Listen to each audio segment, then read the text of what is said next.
Tonight we explore a fear the Vatican never relinquished. It's a dread that still echoes in ancient hallways and shielded repositories. The anxiety is not of infernal forces or non-believers, but of a power far older, Egyptian magic.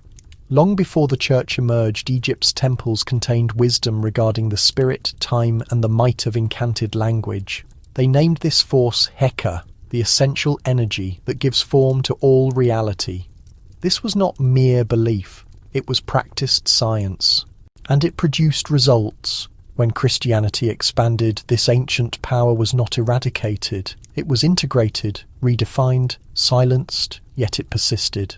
Concealed within prohibited writings, stored in hymns no one was permitted to recite, confined to spaces inaccessible even to high-ranking clergy. This narrative is not a fictional tale, it's a story of ultimate authority. If an individual can speak to the divine without a religious figure, the institution becomes unnecessary. If your inner spirit holds such ability, you cannot be controlled, and that was their true terror. So before you disregard this and move on, consider, what knowledge did they deliberately destroy, and why does the fear still remain? Share this video.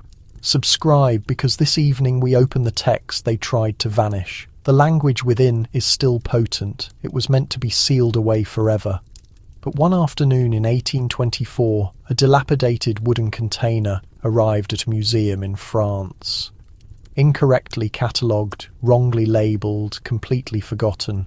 Inside, wrapped in disintegrating linen cloth, was a papyrus far older than anything in the museum's existing collection. Initially it seemed to be a standard funeral document, but then a scholar translated the opening sentence and everything changed completely. The papyrus did not focus on deities or burial ceremonies. It described light, the breath of life, a fundamental energy that could influence the world through sound alone. It resembled a catalogue of spells more than a devotional script, and within days, news had travelled quickly to Rome. Discreetly, and with great haste, the Vatican sent official representatives to the museum. Their directive: secure the document, regardless of the price. By the time researchers attempted to re-examine it, the papyrus was gone. No record, no official reason, just an empty display case. But why did this happen? Why would the Church be concerned with an ancient Egyptian ritual? The answer is in what the scroll detailed. It spoke of priests who could direct strong winds with a low whisper, of sacred structures designed to amplify human voices into powerful waves, of symbols that were not just writing, but functional implements. When articulated precisely, they could pierce the barrier between dimensions. This was not legendary material. It was precise instruction. And that detail truly alarmed the Vatican. Because if only a small part of it proved accurate, then the Egyptians were more than just builders of monumental tombs. They were custodians of a power far more ancient, far more dangerous, a form of profound knowledge that relied not on simple faith, but on direct personal practice. You did not need to adhere to a deity, you simply needed to pronounce the correct words in the correct sequence at the correct moment. The Church could not allow that idea to survive, not back then, and certainly not now. That specific scroll has since become a persistent rumour among historians. Some speculate it is hidden deep below the Vatican Library, encased in a heavy lead container. Others claim that unauthorised duplicates exist within cryptic texts, smuggled out by certain monks who could not bring themselves to destroy it entirely. A few even propose that fragments of its unique language were woven into early Christian liturgical prayers, obscured by Latin, modified just enough to ensure its secrecy. What is absolutely certain is that it was never supposed to be rediscovered, and once it was, it vanished almost immediately. But it left behind a subtle trace, vague allusions in private correspondences, mysterious drawings in forbidden journals, and one particularly strange detail that nobody can properly explain. After the papyrus disappeared, the Vatican quietly revised the official list of forbidden literature. not by adding a formal name, but just a catalogue designation, one that is absent from every public record system. The real question is no longer whether the papyrus was actually real. It's whether the Church remains afraid of what that text might ultimately reveal. Because if the early Egyptians understood how to speak pure power into physical existence, then everything we've been taught about worship, religious ceremony, and the nature of the divine is fundamentally different. Perhaps the Vatican was not protecting the faithful from an elaborate fraud. Perhaps they were concealing a powerful truth we were never intended to utter. There was a time when human beings looked up at the stellar bodies and perceived divine beings with the heads of animals, not as dark creatures, not as malicious entities, but as archetypes of cosmic force, perfect harmony, and profound mystery. Anubis was the watchful custodian of the departed. Thoth presided over intellect and written language. Sekhmet wielded both healing capability and sudden destruction.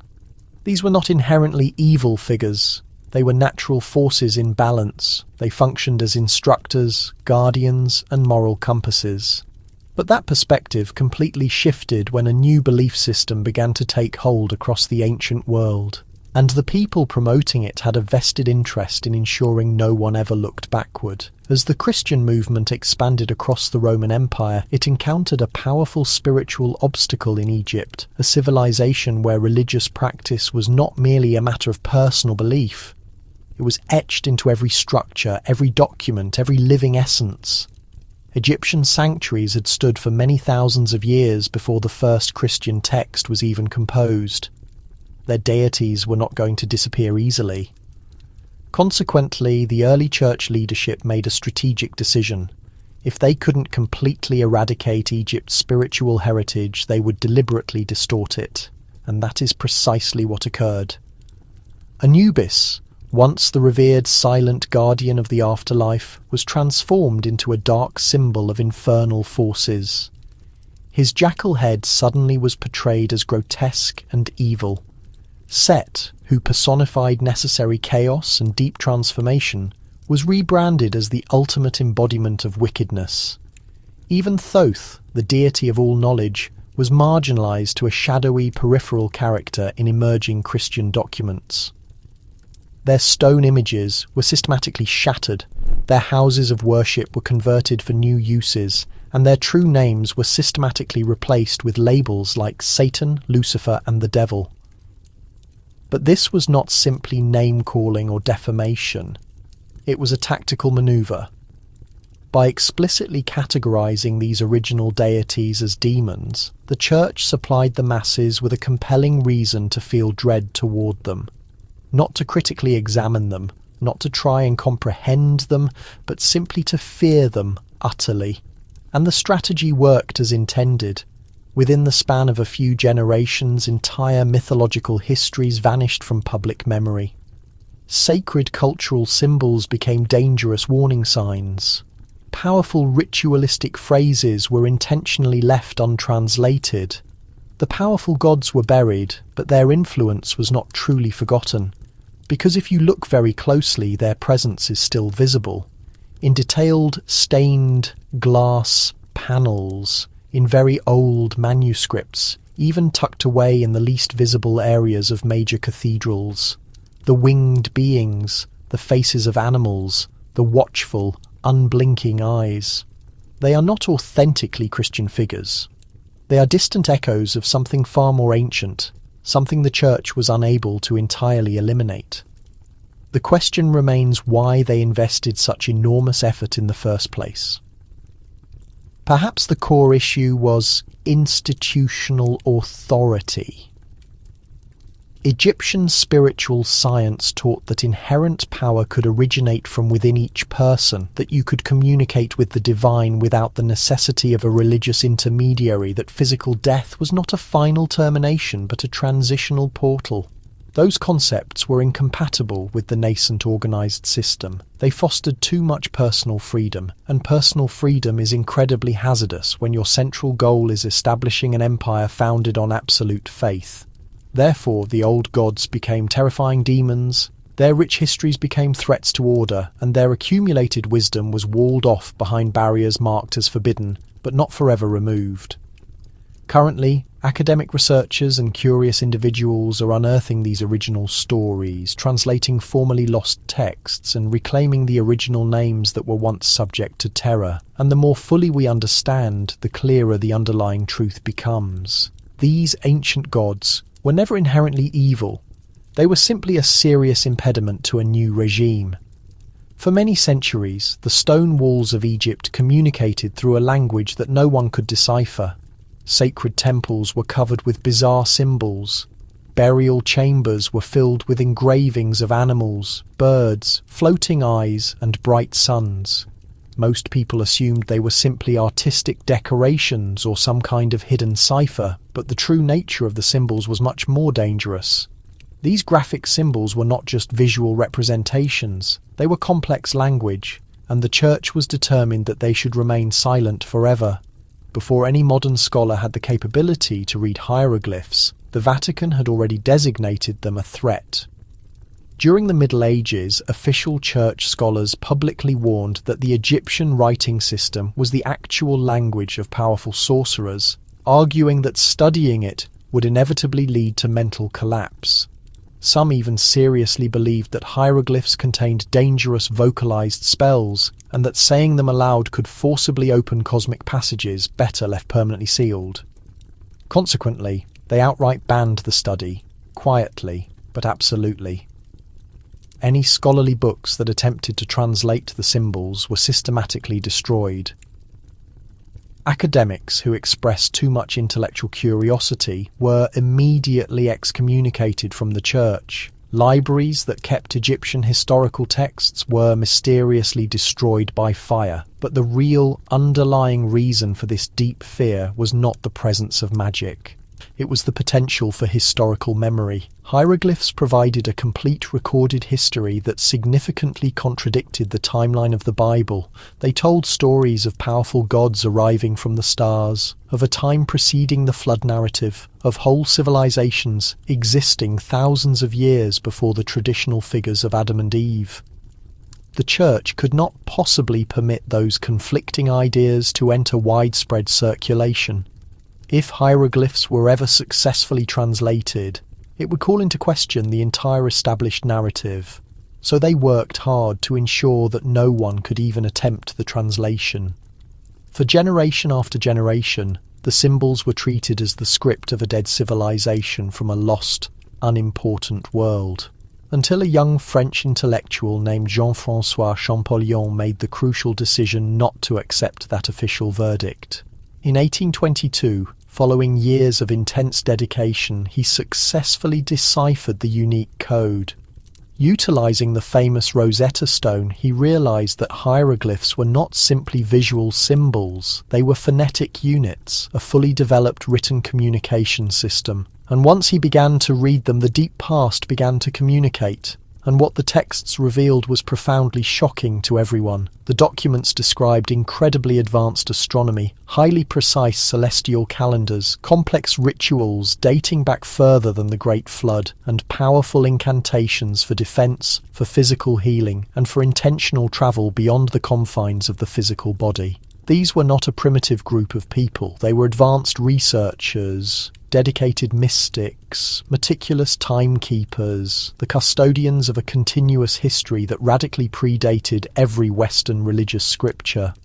And suddenly, the Vatican's historical anxiety made perfect sense, because the Church had not been mistaken to feel deeply threatened. If ordinary people were suddenly able to read these ancient walls, they would inevitably start asking fundamental questions, enormous, world-changing questions, about our true origins, about who actually controls the official version of the truth, about what exactly was removed from the record to create room for a new religious system. Following Champollion's breakthrough, hieroglyphs were relegated to the realm of simple history, deemed safe for study, and carefully preserved behind museum glass. But even today, some translations of certain texts are still kept under lock and key. Certain tomb entrances are still sealed without adequate public explanation, and important sections from some ancient texts are completely missing from the official academic record. So perhaps the question is not why the Church banned the initial study of hieroglyphs. Perhaps the question is what vital information they still do not want us to read today. Because every single time a new section of a wall is translated, a new piece of the original story is recovered, and maybe, one day, when enough of the symbols are finally understood, the complete truth will re-emerge. Not just the full story about Egypt, but the full story about everything. The ancient Egyptians did not view words as simply neutral sounds. They firmly believed that words possessed their own life and energy, that speaking a concept aloud could actively reshape the external world, that the perfect phrase spoken with the perfect intent could heal, destroy, offer protection, or even bring the deceased back to life. Words were not merely tools for communication, they were powerful magic, and this deeply held belief made the burgeoning early church extremely uneasy. In ancient Egyptian spiritual life, there was virtually no difference between a common prayer and a formal spell. When a priest formally chanted a name, it was not merely an optimistic wish, it was a direct verbal command. Names themselves were understood to contain inherent power. The more secretive or hidden a name remained, the more potent its effect became. They carefully etched these names onto elaborate tombs and massive temples to shield the departed spirit from all harm. If your physical name was deliberately erased from history, it was believed your soul would completely cease to exist. But if your name was spoken aloud, especially during a ritual, you could achieve a form of eternal life. In a sense, enduring memory functioned as true immortality. Spoken language kept the essential spirit viable. Now consider a religion built on these ideas suddenly clashing with a system that advocated for salvation through unquestioning silence, total obedience, and adherence to one singular holy book. A conflict was absolutely inevitable. The early church leadership taught that only the direct word of God held any legitimate power. Every other form of speech had to be strictly managed. Magical utterance, particularly the kind practiced by Egyptian spiritual figures, was designated as dangerous and morally corrupt. It offered people too much direct spiritual access, too much personal autonomy. If an individual could successfully communicate with the divine without a priest or the church infrastructure, what true purpose did the religious authority serve? Therefore, the Church officially labelled it as forbidden heresy. Ancient traditional chants were immediately outlawed. Coptic prayers that intentionally blended Christian and Egyptian ritual styles were censored or entirely destroyed. The fundamental idea that spoken words could channel actual energy was violently distorted into something purely evil. Witchcraft, active blasphemy, even using certain patterns of speech could result in severe punishment or worse. However, in private, the Vatican maintained detailed records. They secretly studied the ancient Egyptian texts behind heavy locked doors. Some scholars even speculate that the Church consciously adopted elements of this original magic and repackaged it for their own purposes. Latin became the new sacred language of power. Prayers were mandated to be recited in highly specific, unvarying patterns. Chanting evolved into a sacred official ritual. Silence was reinterpreted as a form of devotion. And while the Church officially warned the public about the dangers of magical spirit speech, it employed those exact same energetic rhythms in the ceremonies behind the altar. Because deep within their hierarchy they fundamentally knew the Egyptian principle was correct. Words have the capacity to change reality. Even today you can still observe this effect. The specific way a sentence can cause a physical reaction. The way a single line of a song can remain forcefully in your mind for days. The way a single name can cause profound heartbreak or suddenly bring a distant memory vividly to life. It is not mere credulity. It is a genuine spiritual connection. It is the power of focused intention. And it is extremely ancient. Perhaps that is the precise reason the Church feared it so much. Not because the magic was imaginary, but because it was demonstrably real. The Egyptians believed that when you speak with intense purpose, you directly access a force greater than yourself, something timeless, something utterly sacred. And once that knowledge is acquired, it can never be completely forgotten. The ultimate truth is that words remain magic. They always have been. There is a specific ritual in the Egyptian Book of the Dead that sounds remarkably similar to something taken directly from a modern church sermon. It speaks clearly of a soul ascending, of a physical body coming back to awareness, of pure light forcefully breaking through the oppressive darkness. But it was not written by any Christian author. It was carefully carved into tomb walls more than a millennium before the first gospel was even whispered aloud. And once modern people began to translate this ritual, things quickly became deeply inconvenient. The ritual is deceptively simple. On the surface, its stated purpose is to safely guide the soul of the deceased through the treacherous underworld and ultimately return them to a form of active life. But the underlying language is intensely powerful.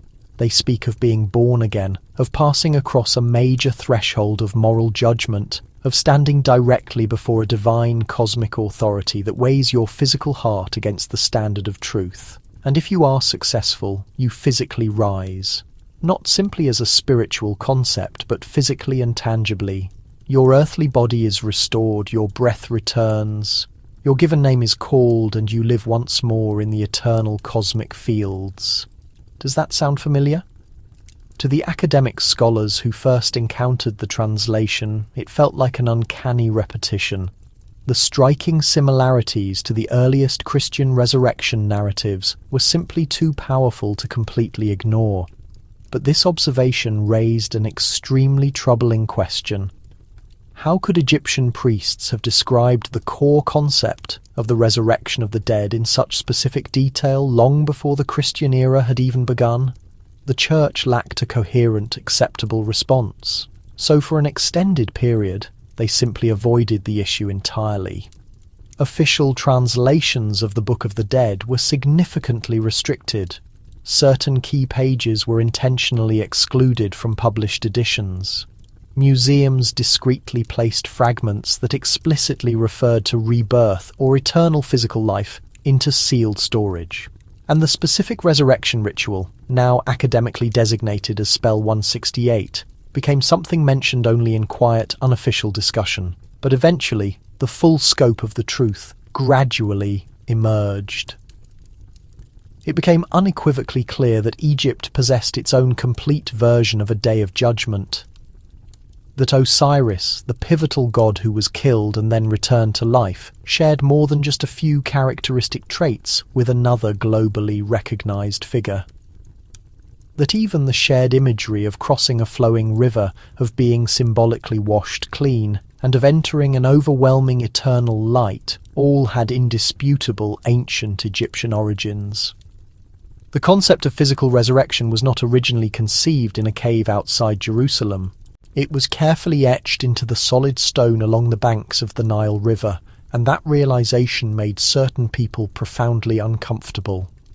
Not because it definitively disproved any modern belief, but because it strongly suggested that Christianity may not have entirely invented the foundational story of spiritual rebirth. It may have deliberately inherited it, subsequently polished it, and then strategically repackaged it for a fundamentally new audience.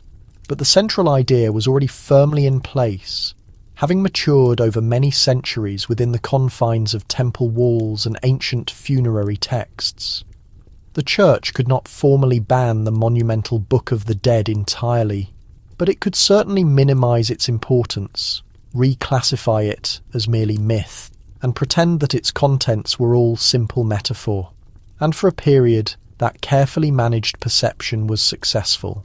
But now we are looking back with modern techniques, translating with a fresh academic perspective, and what we are discovering is that the Egyptian resurrection ritual does not contradict Christian belief. It perfectly mirrors it. which leads to one truly inescapable thought. Perhaps the essential story was never about one specific religion at all. Perhaps the primal, fundamental idea of dying and returning, of being spiritually judged and physically reborn, is a concept far older than any sacred book. Perhaps it is an innate truth embedded deeply within the human psyche, a core reality whispered again and again in dramatically different languages. And Egypt simply had the academic distinction of being the first to commit it to writing. Most individuals today assume that the practice of alchemy is purely about attempting to transform base metal into solid gold. Elderly, long-bearded men in cluttered, dusty laboratories combining bizarre chemical compounds, driven by a simple desire for immense wealth. But in ancient Egyptian practice, alchemy was a concept far more profound and complex. Its true focus was not material wealth, it was the eternal human soul. Egyptian priests and mystics taught that all things within the universe existed on multiple layers: the physical, the psychological, and the spiritual. To intentionally alter one layer, you had to possess a complete understanding of all three. So when they discussed the process of converting the heavy metal lead into the purity of gold, they were not solely referring to metallurgy. They were talking about the internal human condition, about transforming the heavy, morally flawed aspects of a person into something perfectly pure, brilliantly luminous, and spiritually unending. It was viewed as a profound form of inner, spiritual science. The key symbols of the practice, such as the glorious sun, the coiled serpent, and the blooming lotus flower, were not simply laboratory tools. They represented the various sequential stages of internal transformation. Lead represented the very beginning, a state of profound darkness, of spiritual ignorance. Gold represented the ultimate culmination, a state of perfect light, total comprehension, and supreme enlightenment. In their formal ceremonies, Egyptian mystics carefully utilized specific colors, complex melodic chants, and even potent, focused aromatic scents to consciously replicate these exact spiritual stages within the human body. The ultimate objective was not material riches, it was spiritual rebirth. And this entire spiritual model made the emerging early church deeply uneasy because it explicitly offered people a direct, unmediated pathway to the divine that required no priests or formalized clergy. You were not required to undergo formal baptism or attend confession for absolution. You simply needed to look deeply inward, to rigorously purify your own self, to systematically burn away all that was false, and emerge as a totally new creation. That immense degree of self-power was deemed extremely dangerous if it fell into the wrong hands. Consequently, the Church officially designated alchemy first as pagan, then as outright heretical, and finally as completely forbidden, but its knowledge was never fully lost. Behind heavily guarded doors, some select Christian mystics quietly pursued the study of the ancient Egyptian writings. Some figures even directly borrowed from them. The fundamental concept of spiritually purifying the soul, of willingly passing through the harsh fire of earthly experience to finally attain the ultimate reward of heaven, reappears repeatedly in later Christian mystical documents. But the direct connection to its Egyptian origin was intentionally and systematically removed. Alchemy was intentionally made to seem like a public joke, a failed foolish science, a fanciful discarded fairy tale. But that is not how it genuinely began.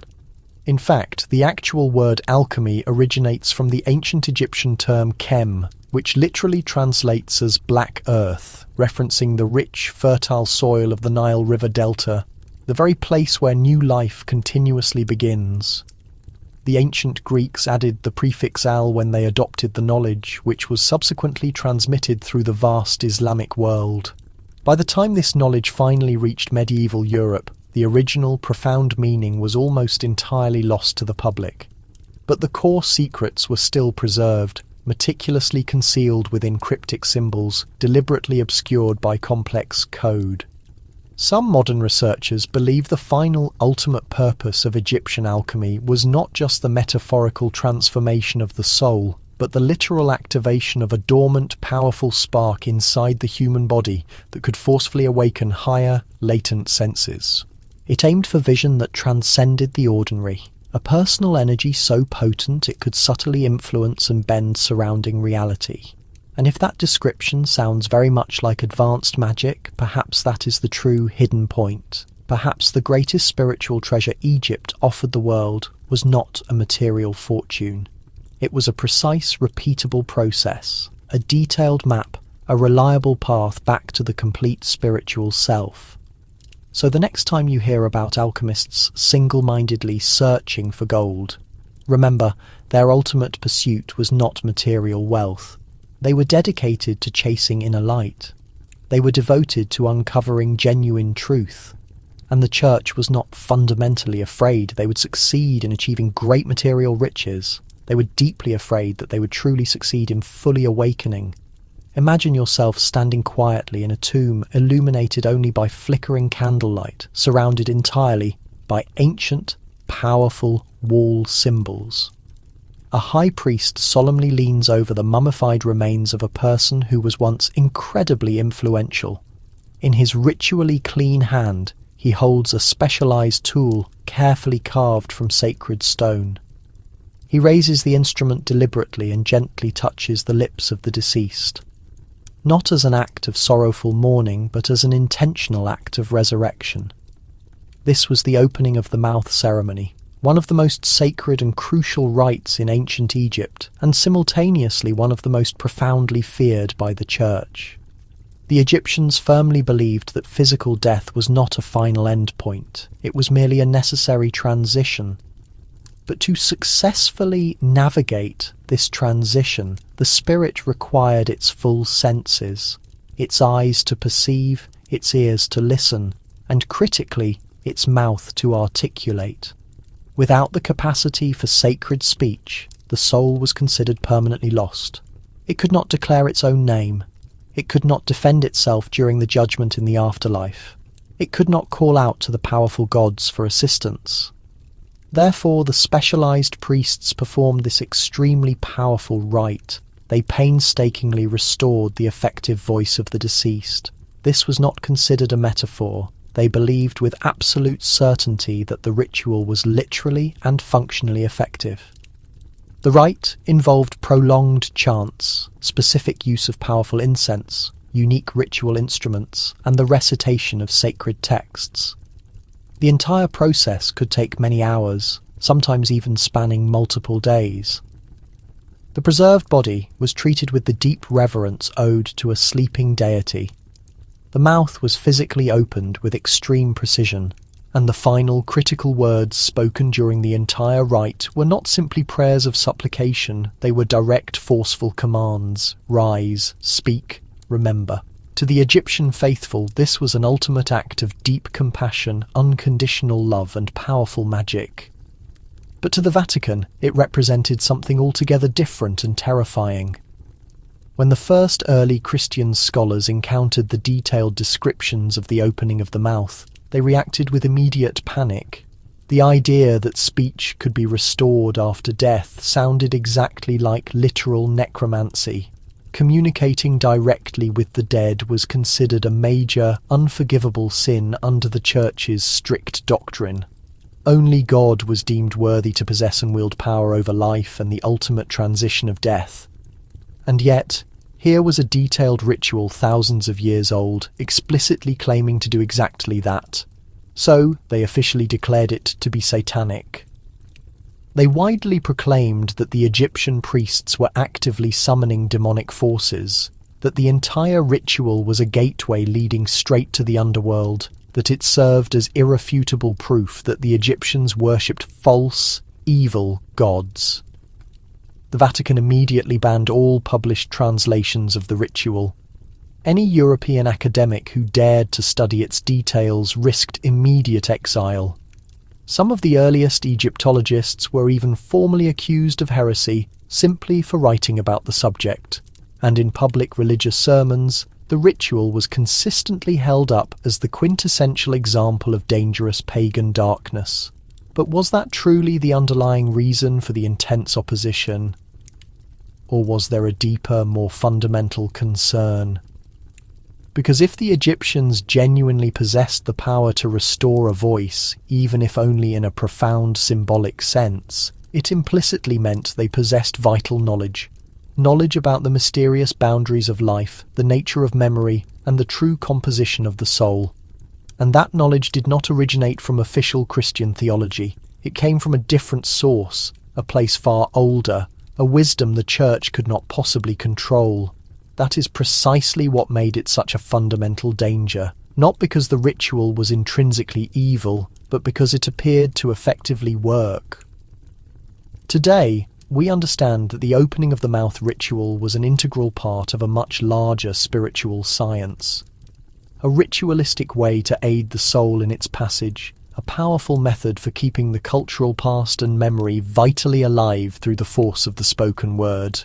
And perhaps that is what the Church truly feared most of all. That voice is pure power, and if the dead could somehow speak again, perhaps they would share stories no one was prepared to hear, stories about what truly existed before the Bible, before the dominance of Rome, before silence was officially designated as sacred. And that, to the Vatican, was the truly existential threat. Long before the formal Latin hymns resonated loudly in the high vaulted ceilings of cathedrals, before the symbol of the cross was erected over ancient temples, there existed a divine figure with the distinct head of an ibis and the ultimate knowledge of the gods. His sacred name was Thoth. To the ancient Egyptians, Thoth was not simply another god. He was revered as the creative intellect behind all magic, the meticulous keeper of all time, and the divine scribe who authored all powerful spells. And his dedicated followers, the priests of Thoth, were entrusted with a secret that most people were strictly forbidden to access: the raw, foundational language of cosmic creation itself. These were not typical religious figures. They were not merely conducting basic public ceremonies or offering simple blessings for the annual harvest. They were elite scholars, master scribes, and profound mystics. They conducted their work in heavily guarded secret chambers, surrounded by immense collections of scrolls and complex symbols. Their vital duty was to record all divine knowledge and to safeguard its absolute purity.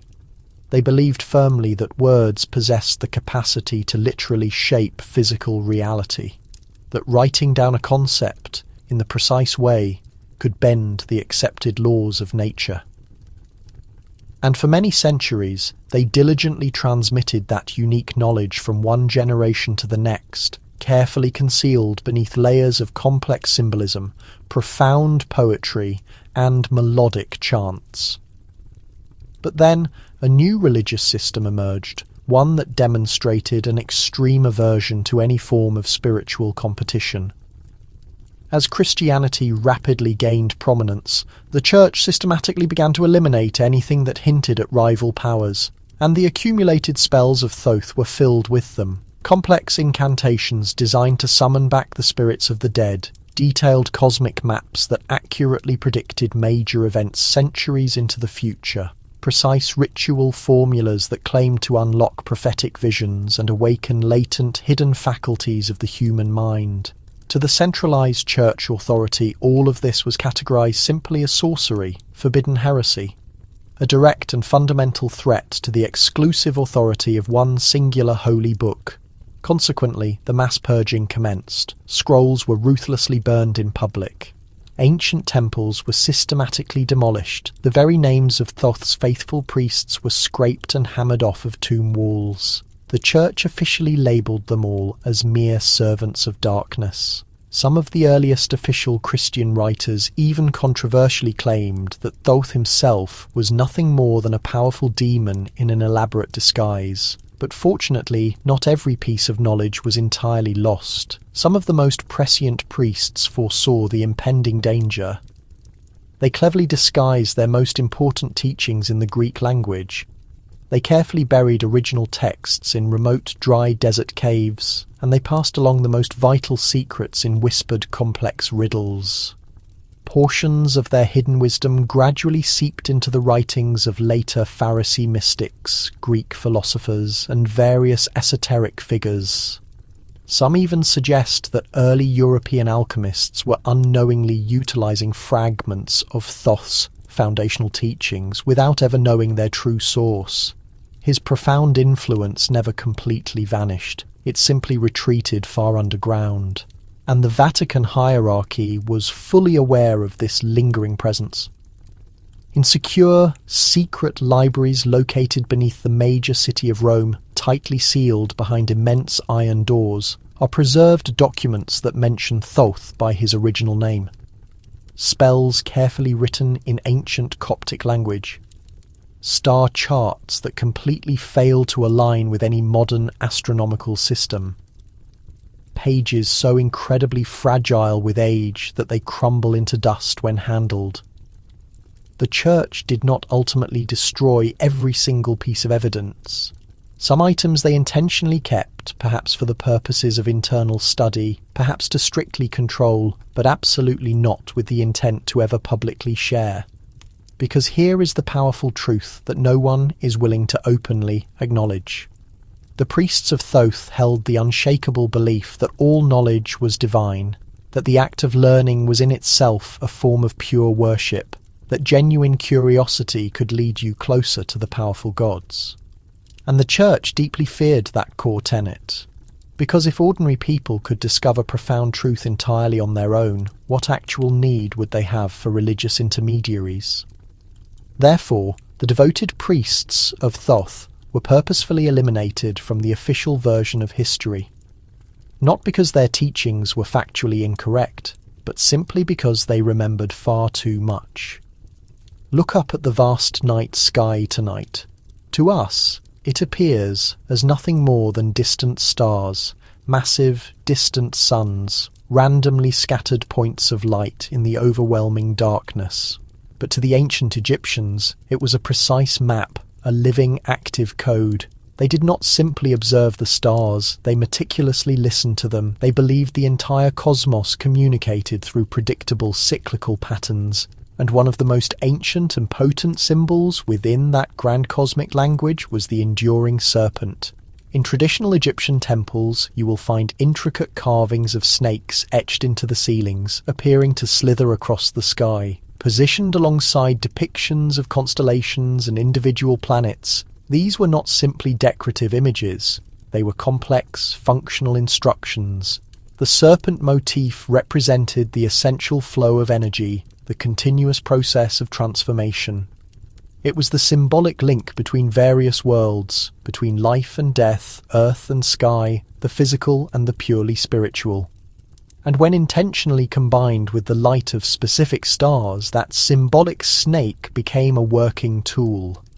Egyptian spiritual figures consciously utilized this complex knowledge in their potent magical ceremonies. They precisely aligned ritual timings with specific constellations.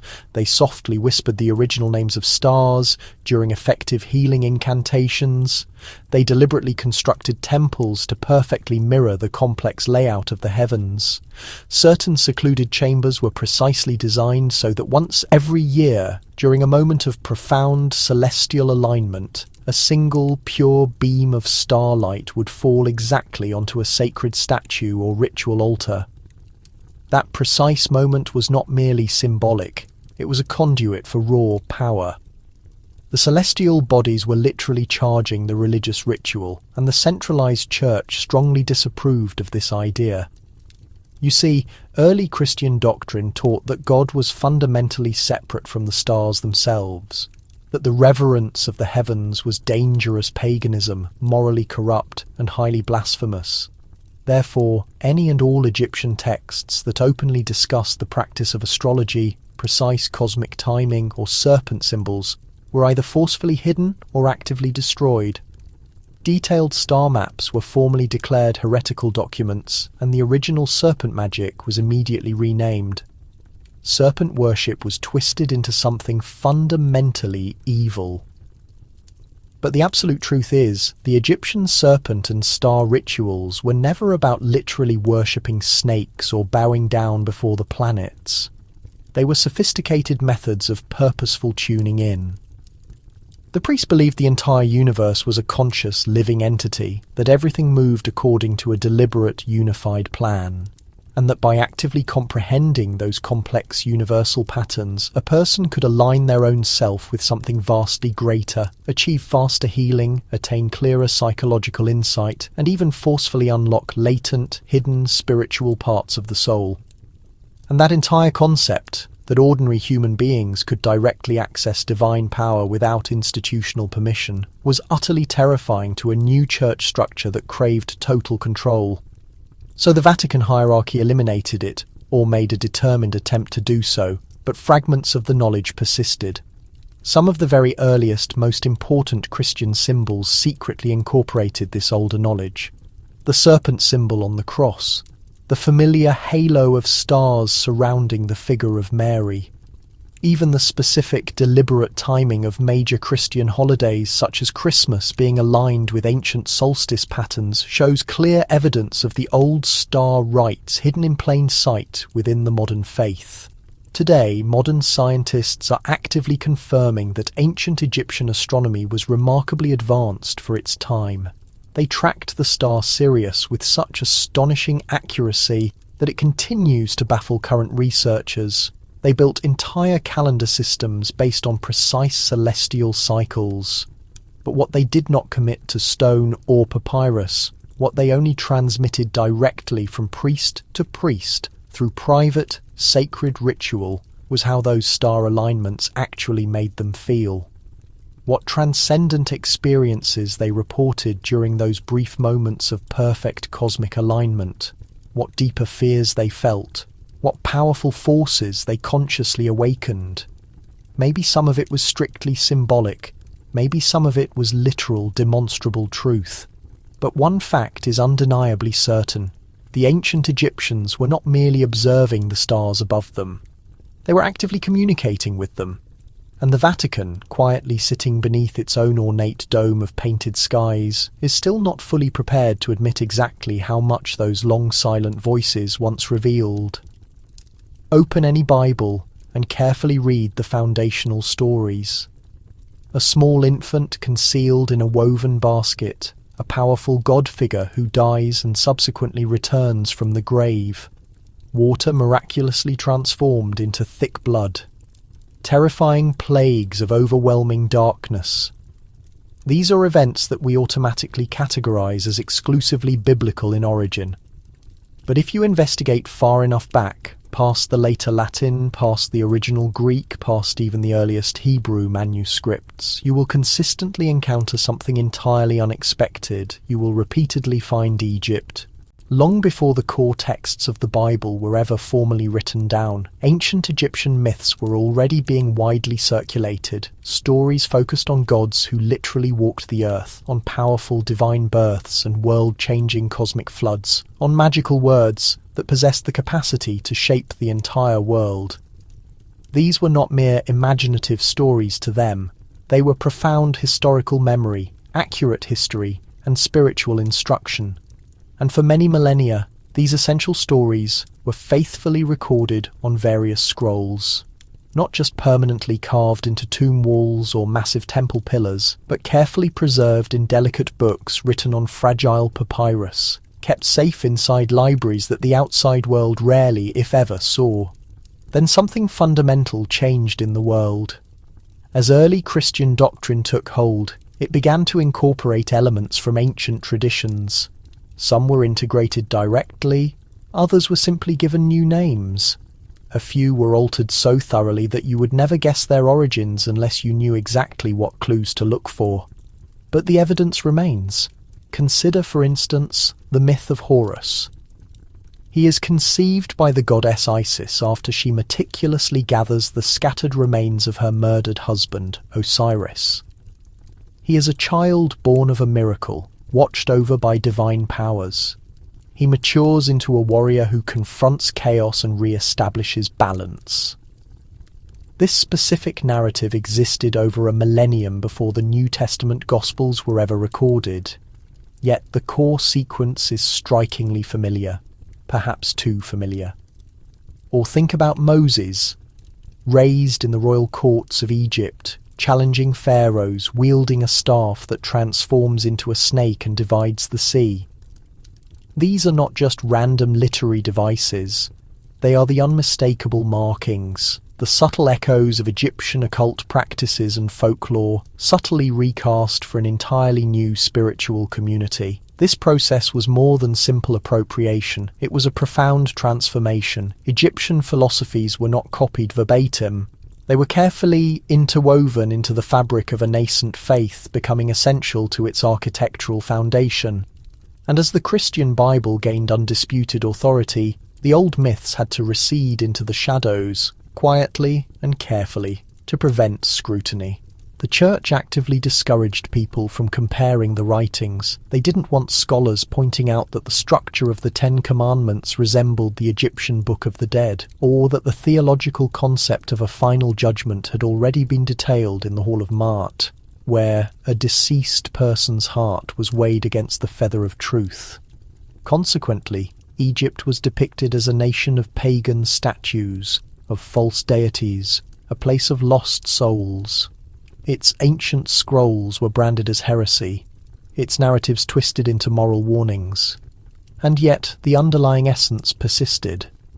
Even now, if you examine certain religious tales or poetic psalms closely, you can discern the underlying rhythm of a much older speech. A language moulded by the priests of the Nile and the architects of sun temples. A language that once declared the soul immortal and the universe a living entity. The Bible did not simply materialize out of thin air. It travelled through centuries, through generations, through papyri that were once held in Egyptian hands. And while the Church strove to silence its source, the resonances have never completely disappeared. You only need to know where to seek them out. In the very centre of St. Peter's Square, surrounded by towering marble architecture and visited by millions every year, stands an object that feels out of place. It is neither a sacred cross nor a sculpture of a saint. It is a 4,000-year-old Egyptian obelisk, and its history did not begin in Rome. It was brought from Heliopolis, the ancient city of the sun. It once stood at the entrance of a temple devoted to Ra, the sun god. Today, it casts its shadow over the very heart of the Vatican City. Most observers fail to even notice it. They hurry past it, take souvenir photographs nearby, perhaps idly wondering why it is there. But the actual explanation is far more extraordinary than most realize, because this towering pillar is not merely ornamental. It is a profound statement, a historical relic, a memory of a time when Egypt safeguarded the esoteric knowledge of the cosmos and the human spirit. And the Vatican did not just steal it, they meticulously positioned it in their most sacred space, directly above a secret. The obelisk was transported to Rome long before the establishment of Christianity as a world power. Roman emperors brought it back as a prize, a symbol of military success. But when the Christian religion became the established faith, instead of tearing the pagan monument down, the Church maintained it, relocated it, and preserved it. Then, in the 1500s, an unusual operation occurred. They excavated beneath it. They perfectly recentered its axis. They conducted a private rite before re-erecting it. And after its placement, the entire plaza was re-engineered around its location. Why take such measures? Some argue it is nothing more than historical art, a piece of ancient history on display, but others offer a different interpretation. Obelisks were never simply monuments. They functioned as spiritual conduits. In the belief system of ancient Egypt, they were thought to be physical connectors between the terrestrial realm and the celestial. Positioned at the entry to temples, they were meant to draw in divine illumination and cosmic power. Their apex was frequently clad in electrum to capture the solar energy. They delineated precise sacred geometry and ritualistic power points. So, what are the implications of placing one precisely at the spiritual epicenter of the world's most powerful Christian site? And what precisely lies underneath it? Historians and researchers circulate rumors. whispers suggesting that beneath the Vatican's obelisk is a sealed underground vault, that before its final relocation, church engineers discovered something already buried there. Something non-Roman, non-Christian, Egyptian. Some conjecture that it's a hidden chamber dating back to when Rome was still honouring its ancient pagan ceremonies. Others believe it contains ancient manuscripts, perhaps even a copy of one of the legendary books of Thoth. The Vatican has never offered any comment. No excavation is permitted in the area. All official documentation concerning the monument's relocation is deliberately obscure. What is undeniable is that the church undertook an immense expenditure of time and resources to keep that obelisk standing, perfectly centralised, absolutely straight, and perhaps this is because, deep in their institutional memory, they understand its true significance. That Christianity did not eradicate Egyptian thought. It was constructed on top of it, layer by layer, symbol replacing symbol, until only the obelisk remained to bear silent witness, standing straight, piercing the sky, waiting. Because even when submerged by centuries of deliberate silence, certain truths still reach for the sun. Most people associate the term censorship with films or books, a tool belonging exclusively to fearful governments or dictatorships worried about bad publicity. But what if I told you that one of the most effective historical bans in history was not aimed at political dissent or revolution? It was aimed at linguistics, a silent order buried deep in the church's archives that may still be enforced today, and its sole purpose was to ensure that specific Egyptian texts were never to be read again. It is known as the Seal of Silence. Few people are even aware of its existence. That is, of course, the whole point. Issued by a past pope hundreds of years ago, the directive was not publicly announced. It was never intended for general knowledge. It was communicated covertly to bishops, trusted scholars, and chief archivists. A restricted catalogue of forbidden manuscripts, writings that, if translated or copied, could result in excommunication, or worse. And what particular group of texts dominated this list? Egyptian writings. Not general texts, but highly specific ones. Magical papyri, astronomical treatises, fragments of the so-called books of Thoth, writings that discussed esoteric laws of nature, the concept of spiritual rebirth, complex rituals involving divine geometry, and collective memory. These were not merely fictional tales. To the people who authored them, they were practical instruments. And to the Vatican, they represented a dangerous threat. The Church faced a difficult situation. For centuries, it had monopolized knowledge. It dictated which stories were important, which were sacred, and which were heresy. But the ancient Egyptian scrolls refused to conform to this narrative. They spoke of deities who were no longer acknowledged, of souls traversing celestial gates, of a form of magic that was not evil but inherently divine. And most problematic, some of these philosophies mirrored Christian theology, but originated from a period long preceding the advent of Christianity. Therefore, the official decision was to suppress them all. Initially, this was not difficult. The majority of the population could not read hieroglyphs. The language had been extinct for over 1,000 years, but in the 1800s, when linguists like Champollion successfully began to decipher the script, alarm bells started ringing. Suddenly, those dusty papyri were not just museum curiosities. They could be understood, and some of their messages began to emerge. That is when the Seal of Silence was reactivated. Church-vetted translators were given highly restrictive instructions. Certain documents were judged too hazardous to be published in their entirety. Others were relegated to obscure footnotes or intentionally mislabeled. Independent academics who pressed the issue found their research discredited or mysteriously prevented from publication. Libraries maintained restricted collections that required specific authorization for access, and the seal itself remains quietly attached to particular historical documents. Why commit to such an extensive cover-up? Because the Church feared what these texts might expose. Not demons or monsters, but ideas, fundamental questions, alternative possibilities. The idea that our spiritual history was not as clean as officially presented. That perhaps the true roots of Christianity lay not just in Jerusalem, but also in Memphis, in Thebes, in the temples of Egypt, where priests once communicated with the stars and called it worship. The seal of silence is not just about banning words. It is fundamentally about exercising control, and as long as it remains enforced, the past remains only a murmur we are still not supposed to fully comprehend. In the 1600s, while Europe was preoccupied with theological disputes and shifting national power, a small detachment of men boarded a ship destined for Egypt.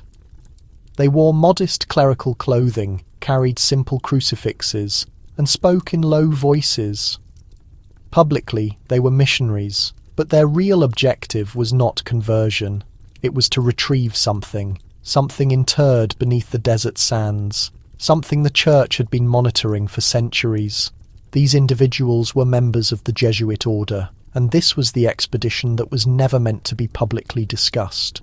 Only fragments of the full account survive, a few private letters stored deep inside obscure Vatican archives, a shipping manifest with intentionally erased names, and a single official report drafted in secret code, sealed, and never authorized for release. But from the remaining pieces, a clear image begins to materialize. The Jesuits had a covert mandate.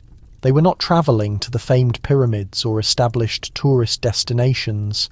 They were venturing deep into the region of Upper Egypt, remote locations that were absent from most contemporary maps. Areas where the local population still spoke in hushed tones about deities who were supposedly extinct. These priests carried cartographical charts older than the Renaissance period. They possessed hand-drawn architectural renderings of ruined temples that supposedly no European had ever observed. And most critically, they had firm instructions. Locate the lost library, not the renowned Library of Alexandria, which was long gone, having been systematically burned, looted, and destroyed.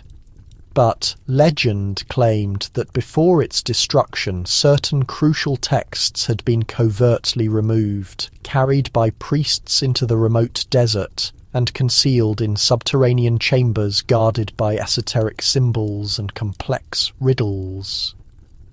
Books that contain not just philosophy or astronomy, but profound magic, resurrection techniques, and ancient spiritual rites so potent that merely uttering them could fundamentally alter a person. The Jesuits operated under the belief that this vault was real, and some evidence suggests they successfully located it. There are specific clues. One journal entry describes a crude stone staircase leading down beneath a partially collapsed temple structure. Another mentions interior walls of blackened stone etched with carvings that were indecipherable. And then there is the blank space. A full 30 days of missing journal entries. When the narrative recommences, the writing has a noticeably different tone. It is anxious, urgent. One sentence is repeated relentlessly. We must not bring it back. Whatever was witnessed, whatever knowledge was absorbed, it irrevocably changed them. Not long after, they suddenly abandoned the mission. Some members returned to Europe, but others completely vanished. The Church officially issued a firm denial that the expedition had ever been authorized. The few remaining documents were immediately classified and locked away.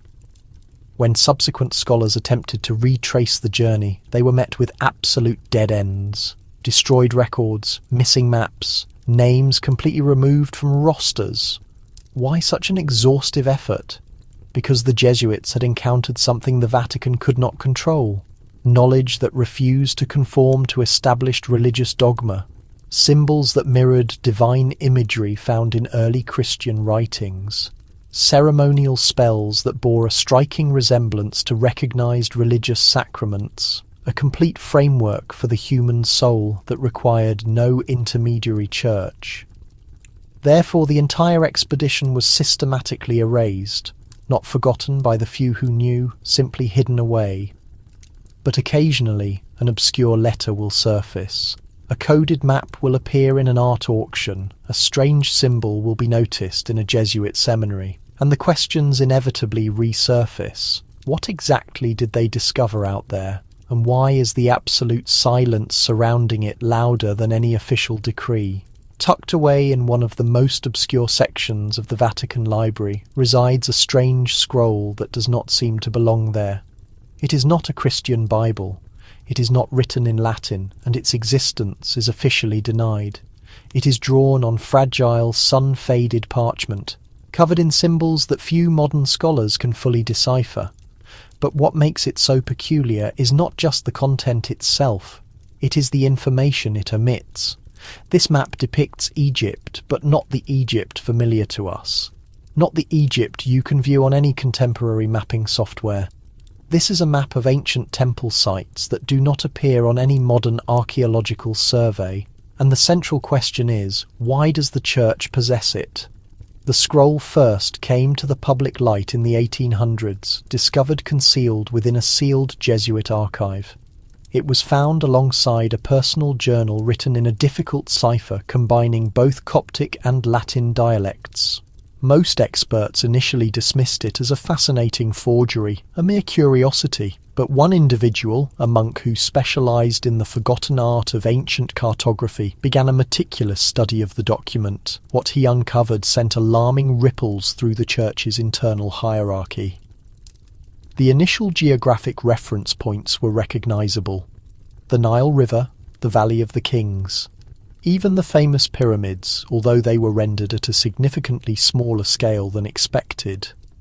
But then, as the map continued south, the landscape fundamentally shifted. Entire temple complexes were labelled with names that did not correspond to any known archaeological location. There were markers indicating ruins where no contemporary structure exists, directional arrows pointing to major sites buried deep beneath vast sand dunes, and most bizarrely of all, certain locations were emphatically circled in thick red ink with a single Latin word scrawled next to them in the margin, silere, the Latin imperative meaning be silent.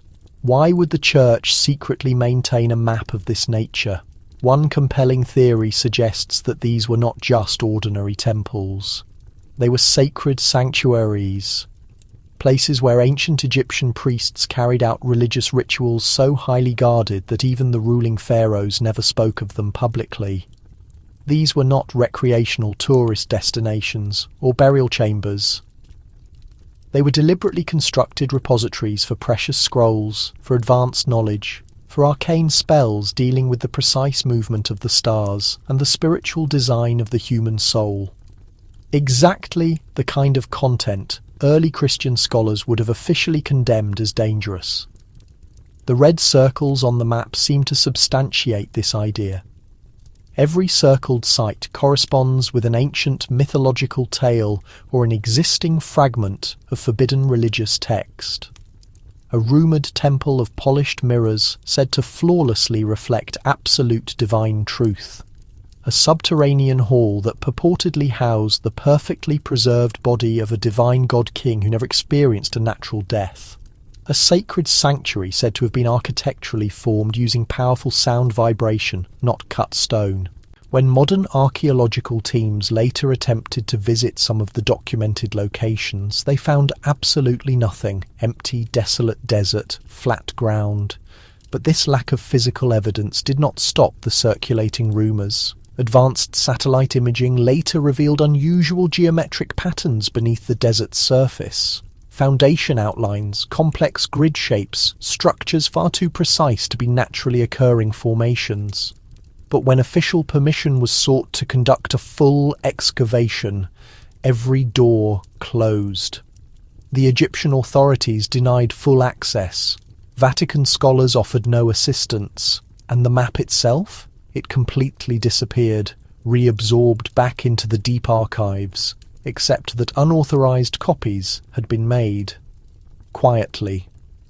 And now, a small number of independent researchers are actively following those documented paths, not with shovels to dig, but with the intent to listen, to sense, to stand exactly where the ancient memory still permeates the stone and the sand. Because perhaps the true purpose of the map is not just to locate lost temples. Perhaps its real function is to help us discover what the church was so afraid they might reveal. It began with a collapsed subterranean passage. A minor seismic tremor in the Rome area had caused a large fissure in one of the lesser-known catacombs deep beneath the ancient city. Construction workers were dispatched to survey and repair the structural damage. What they encountered was far more significant than broken masonry. It was a completely sealed chamber, one that appeared on no official blueprint, hidden behind layers of solidified dirt and forgotten prayer niches. And inside that newly accessed chamber was an object that defied all historical possibility. A perfectly intact sarcophagus adorned with gold leaf, intricately carved with symbols that were neither Latin nor Christian. They were Egyptian hieroglyphs. The Vatican immediately took control of the site within a few hours. Whatever transpired next was entirely excluded from public record. No official press release was issued, no public statement, but specific details inevitably leaked out. Enough information to reconstruct the basic outline of the event. The sarcophagus was carefully opened under stringent security supervision. Inside lay a body, incredibly well preserved, fully mummified, wrapped in layers of linen that bore the distinctive markings of ancient royalty. Whoever this man was, he was not merely a stolen museum artifact or a black market relic. He had been intentionally placed there, ritually buried beneath Rome, situated just steps away from the oldest documented Christian cross crypts. The body exhibited every sign of specialized care, the kind of extensive preparation traditionally reserved solely for pharaohs. Internal organs meticulously removed, rare resins used for preservation, protective amulets carefully positioned over the chest cavity. But the most compelling mystery was not just the impeccable condition of the body. It was the other artifacts buried alongside it. A cylinder-shaped scroll case containing fragile fragments of hieratic script, a ceremonial dagger inlaid with vibrant lapis lazuli stone and inscribed with precise prayers to Thoth, and a small, exquisite statue of Osiris, the Egyptian god of the dead, clutched firmly in the mummy's hands. Why would an apparent pharaoh be found buried beneath a central Christian city? One prevailing theory is that he was never interred there at all, that he was covertly transported, smuggled out of Egypt during one of the early Crusades, or perhaps a Jesuit exploratory mission, and then deliberately placed beneath the church's foundation, not as a trophy of war, but as a carefully guarded secret. Some researchers theorize he was a high-ranking priest, not an actual king, a custodian of forbidden ceremony, a man familiar with enchantments that merged the concepts of rebirth and returning the dead to life, and fragments of old writings appear to confirm this idea. They speak of a connection of breath and a portal of stars under the dark celestial body. These phrases match the language found in the Egyptian Book of the Dead, and strangely in several early Christian manuscripts that were later removed from the authorized Bible. Others think the internment was part of an agreement, a bargain made between early leaders of the church and rebellious Egyptian clergy, a trade of silence in exchange for influence, a fusion of sacred emblems. After all, many of the first burial chambers use images that look distinctly Egyptian, figures with wings, eyes gazing from behind solar discs, snakes forming circular crowns. But if that theory is correct, why conceal the remains? Because evidence poses a danger. Evidence that Egyptian customs did not simply endure, but were respected, concealed beneath the central authority of Christianity itself. That sorcery and resurrection were not opposing concepts, but notions that overlapped. And that perhaps the Vatican's deepest anxiety was not the deceased man himself. It was the knowledge he might retain.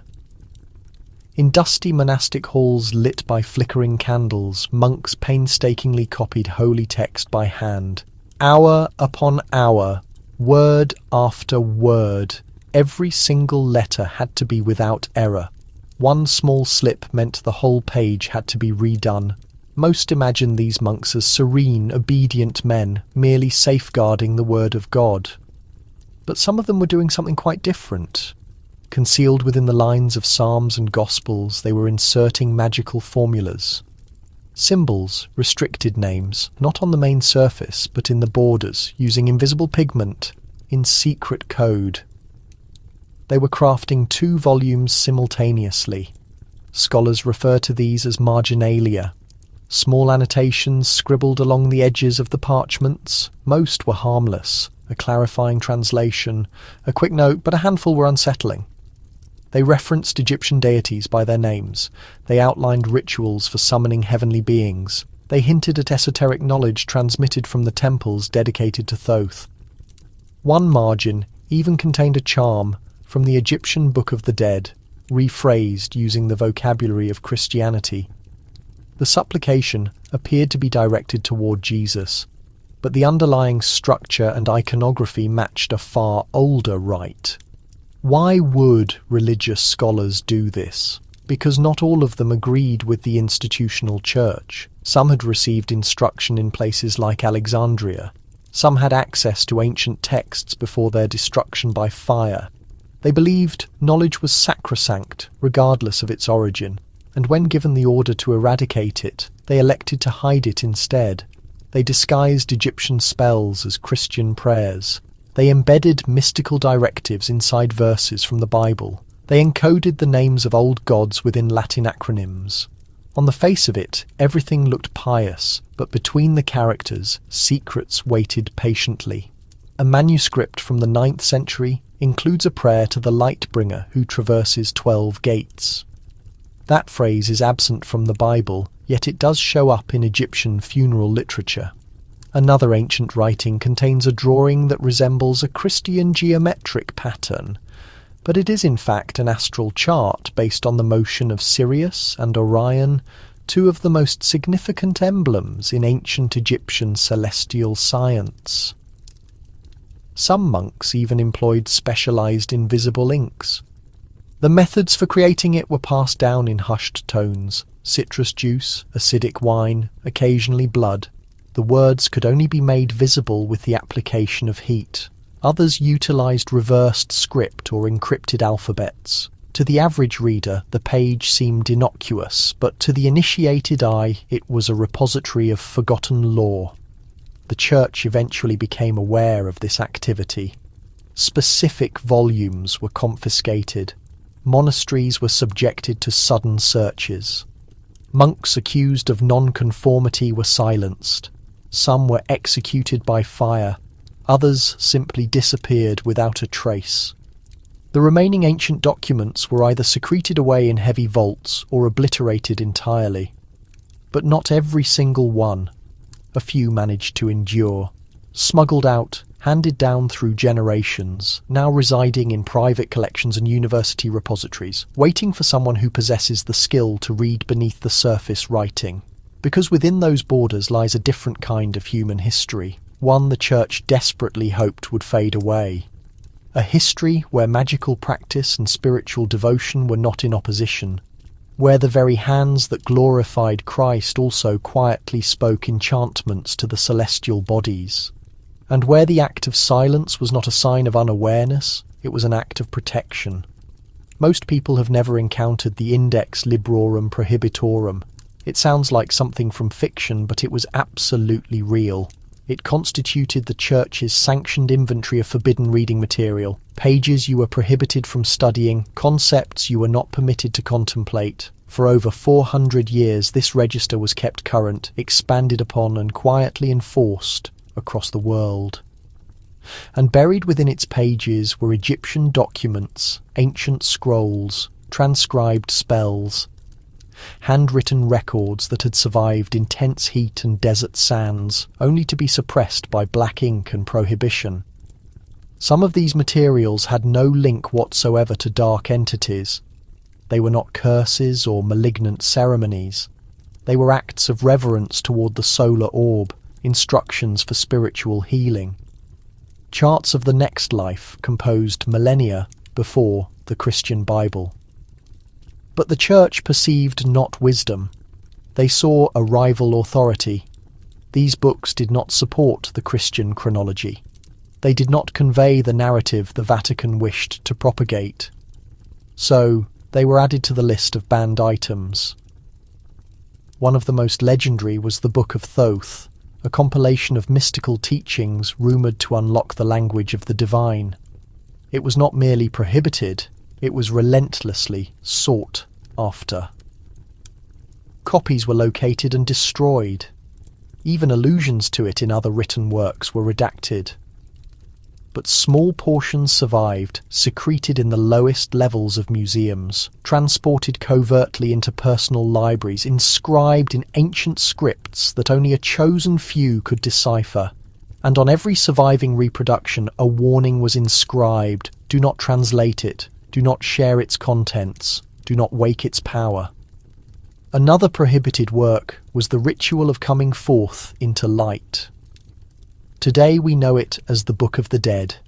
It served as one of the most vital Egyptian guidebooks for navigating the afterlife, and parts of its contents seemed recognizable, uncannily so.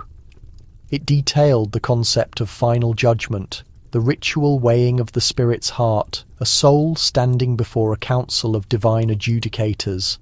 It mirrored scenes later described in the Book of Revelation. In certain instances, the phrasing was nearly identical. This greatly alarmed the Church, so it was included in the Forbidden Index. Then there were the medical papyri, ancient texts that combined knowledge of plants and herbs with magical incantations. To the Egyptians, the act of healing was fundamentally spiritual. You addressed the physical body and the spirit concurrently. But the Church maintained its own accepted practice of medicine, one that allowed no space for mystical formulas. These ancient roles were officially labelled as heretical, and despite containing potentially life-saving information, they were locked away and denied to the public. The Index was not solely about banning books. It was a systematic effort to wipe out narratives, to suppress dissenting voices, to reconstruct human history until it neatly fit within one authorized account, a spotless version, a secure story. But here is the interesting complication. Even after the Index was officially discontinued in the 1960s, a few texts were never formally taken off the list. They remained under prohibition, not due to inherent evil, but because of the deep truths they might reveal to a reader. So today, those Egyptian volumes still reside in the obscurity, not because they failed to prove their worth, but because they successfully survived the attempts to erase them. And somewhere, hidden behind the administrative walls of the Vatican, they remain sealed away, not just from public inspection, but from the collective memory.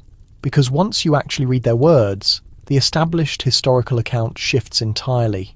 And perhaps that ability to alter the established story is the real mystical force that the Church continues to dread. He was known as the threefold great, Hermes Trismegistus, a title that echoed throughout ancient temples, written records, and clandestine brotherhoods. To some scholars, he was a historical man, to others, a deity, or perhaps a combination of both. The ancient Greeks associated him with Hermes. The Egyptians recognized him as Thoth, the divine patron of writing, magical arts, and hidden wisdom. But regardless of the name he was known by, one essential quality remained constant. He was the divine messenger, and his teachings were considered hazardous. That is precisely why the Vatican intervened decisively. The Hermetic writings attributed to him were once viewed as profound sacred philosophy. They discussed the cosmos, the human soul, and the fundamental secrets of the entire universe. They proposed that all things are interconnected, that the essence of the divine resides within every part of existence, and that true enlightenment comes from inner contemplation. Does this sound familiar?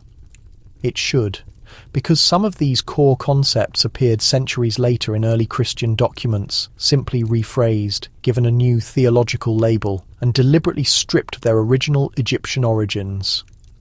When intellectuals during the Renaissance period began exploring ancient archives, they rediscovered these foundational works. Noted figures like Marsilio Ficino translated the Hermetica into Latin and treated them with the reverence reserved for scripture. For a brief moment, the Church showed no signs of panic.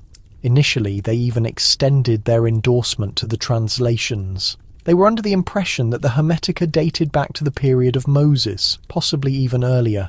That made them incredibly ancient, entirely respectable, and therefore seemingly safe, until a scholar uncovered the chronological reality. These were not works composed after the accepted biblical timeline. They were written before it, long before. And worse still, their origin was not Greek, as previously assumed. They were purely Egyptian. The accompanying prayers, the models of the cosmos, the very language used, all pointed unambiguously south toward the great temples along the River Nile, toward priestly orders that had flourished long before the Church even conceived of establishing itself in Rome. That singular discovery changed absolutely everything. Suddenly, these books were no longer benign curiosities. They were direct competition. Consequently, the Vatican quickly reversed its public stance. The covert campaign to suppress the knowledge began quietly but effectively. Scholars who openly championed Hermetic concepts were branded as heretics against the official dogma. Some faced immediate excommunication from the church body. Others were pressured into publicly retracting or correcting their published works. The undeniable Egyptian parentage of the texts was systematically played down and obscured. New official translations meticulously altered critical phrases and terminology. Instead of the original text referring to the divine as simultaneously male and female, later revised versions made the ultimate source of power strictly masculine. Instead of openly discussing the cyclical nature of reincarnation or the profound unity of all life, the documents were intentionally edited to more closely align with accepted Christian doctrine.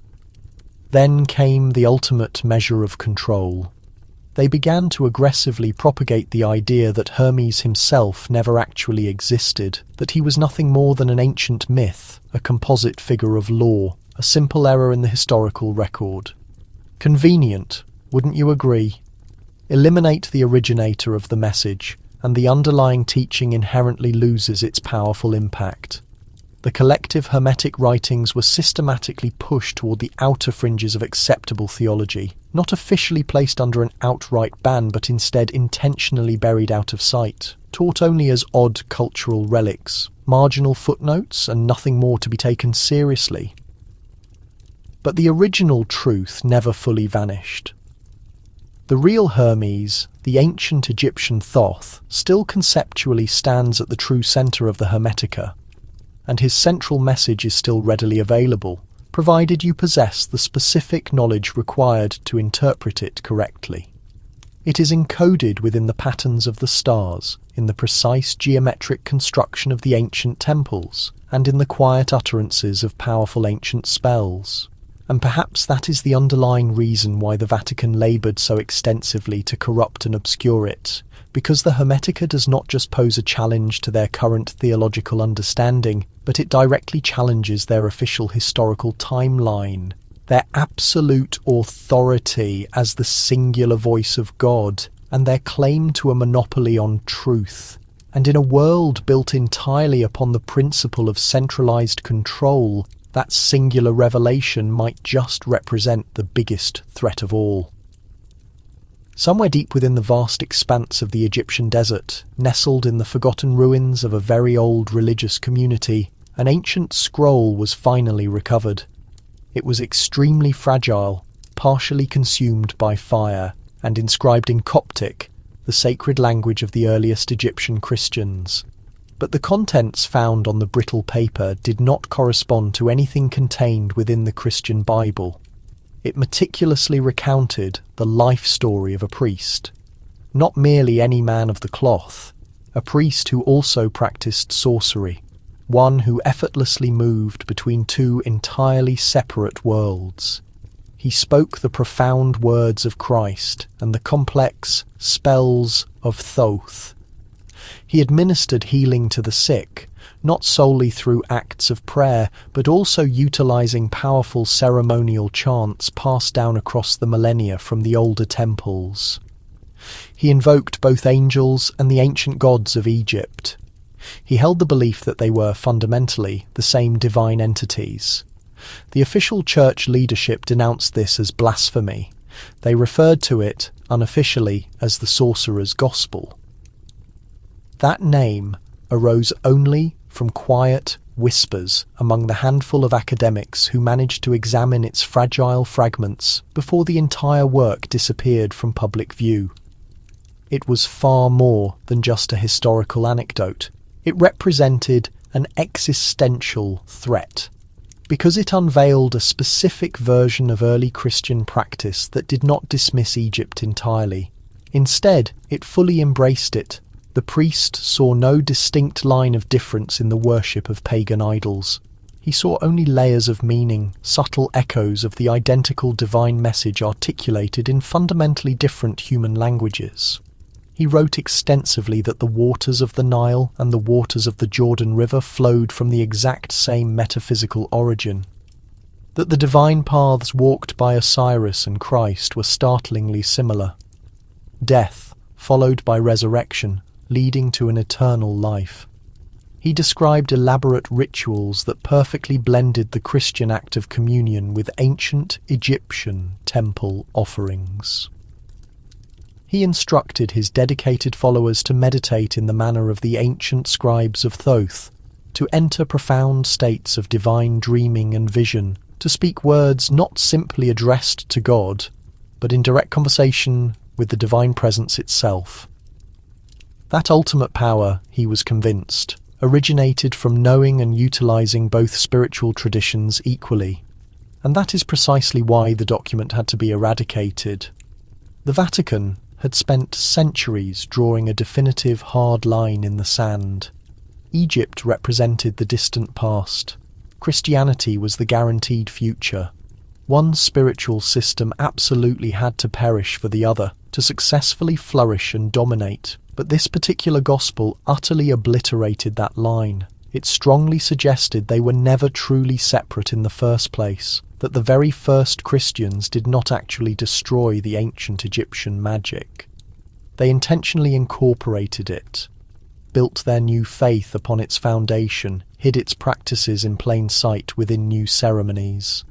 And the acceptance of that fact would mean that everything the Church passionately asserted about the singular true faith was not nearly so pure nor so exceptionally original. Therefore, the physical scroll was confiscated. Some academic accounts claim it was purchased by Vatican agents posing as wealthy private collectors. Others allege it was seized forcibly during a coordinated archaeological site raid. Regardless of the method, it abruptly vanished from all historical records. The remote monastery where the fragile text was initially found was mysteriously consumed by fire a mere year later. The monks who resided there were never officially heard from again. The Sorcerer's Gospel quickly devolved into pure myth, a mere academic rumour whispered in hushed academic gatherings with knowing expressions and lowered tones of voice. But small elements of it undeniably remain accessible. A distinctive quote found hastily scribbled in the margins of another highly restricted text. A specific verse that appears almost word for word within a completely different Gnostic gospel. Symbols that manifest consistently in both ancient Egyptian tombs and early Christian catacombs. They all strongly suggest the existence of something substantial and real. A concealed gospel, a forbidden spiritual amalgamation, a vital message that was never intended to survive for modern eyes, but somehow managed to endure against all odds. And perhaps that is why the Church still feels such a deep-seated dread of its potential reappearance. Because if the Sorcerer's Gospel were ever fully authenticated and brought to public light, it would not merely necessitate rewriting history books. It would completely reveal an entire version of Christianity that is much older, significantly more esoteric, and far more deeply magical than we have ever been allowed to know. There exists a specialized museum inside the Vatican City that you will never find printed on any tourist map. Absolutely no directional signs point toward its location. No groups of camera-carrying tourists ever form lines outside its unmarked entrance. It is definitively not included as part of the official public tour route. In fact, the majority of the personnel who actually work within the Vatican walls do not even know for certain that it is there. They sometimes refer to it simply as the secret museum, but the literal truth is that it does not function as a museum in the conventional sense at all. It is a highly secured vault, a permanent holding facility for certain ideas and objects, a secure location where specific artifacts are deliberately kept, not for the purpose of public display, but purely to be securely contained and neutralized. Only specific popes and high-ranking exorcists are ever granted authorization to enter its heavily guarded interior. Beyond incredibly thick, heavy iron doors, past multiple security checkpoints involving armed guards and an imposed silence, are a series of rooms meticulously filled with material that clearly does not belong within any normal church environment. Protective amulets inscribed with hieroglyphic writing that reportedly emit a faint glow under a sustained candlelight. Scrolls tightly wrapped in funereal black cloth, strongly rumoured to afflict any person who dares to read their contents aloud with a debilitating curse. Ancient wooden carvings of Egyptian gods with the heads of animals, their features intentionally worn smooth from countless centuries of dedicated worship. Some highly speculative accounts even suggest that a unique mirror is stored there, one that supposedly reveals complex visions in a conceptual language that no living human being can translate or speak anymore. Why go to such extensive efforts to retain these objects? Why not simply carry out their destruction? Because even the powerful Vatican administration feels a profound fear of phenomena they cannot fully comprehend or control. Some of the physical artifacts are widely considered to be too inherently powerful to risk burning.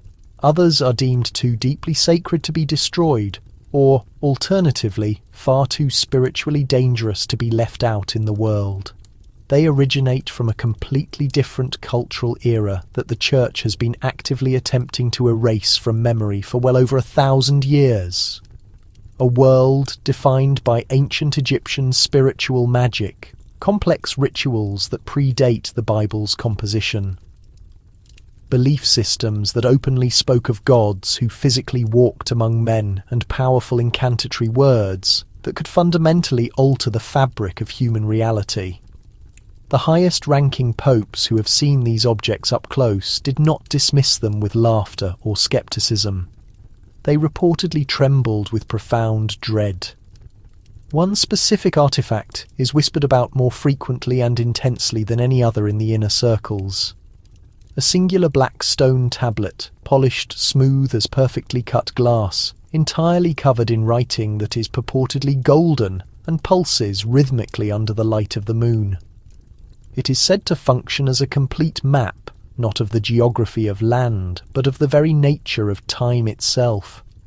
A historical timeline that does not align with the accepted version of human history we currently know, featuring unaccounted for years, forgotten dynasties of rulers, and startling alternate truths about the past.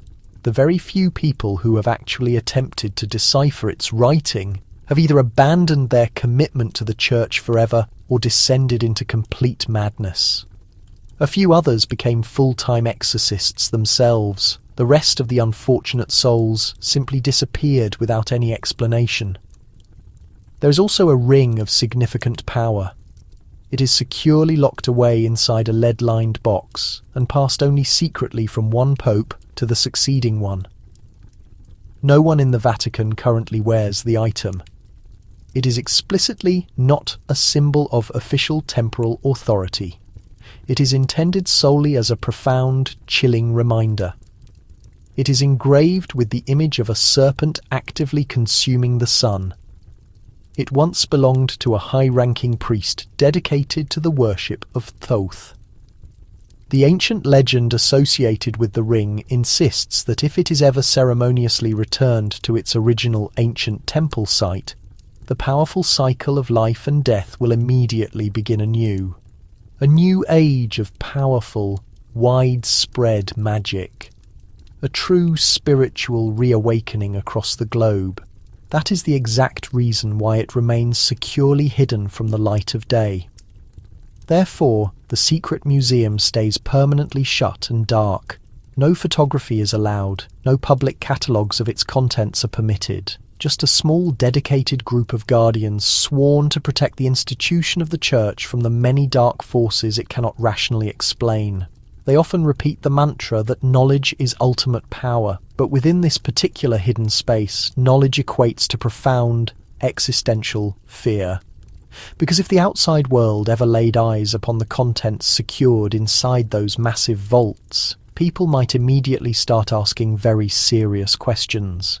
Difficult, undeniable questions, such as, who were the true authors of the very first human prayers?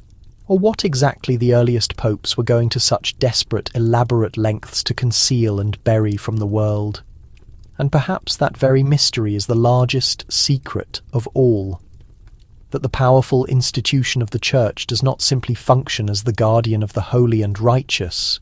It also functions as the dedicated guardian of the deeply haunted, the incredibly ancient, and the profoundly magical.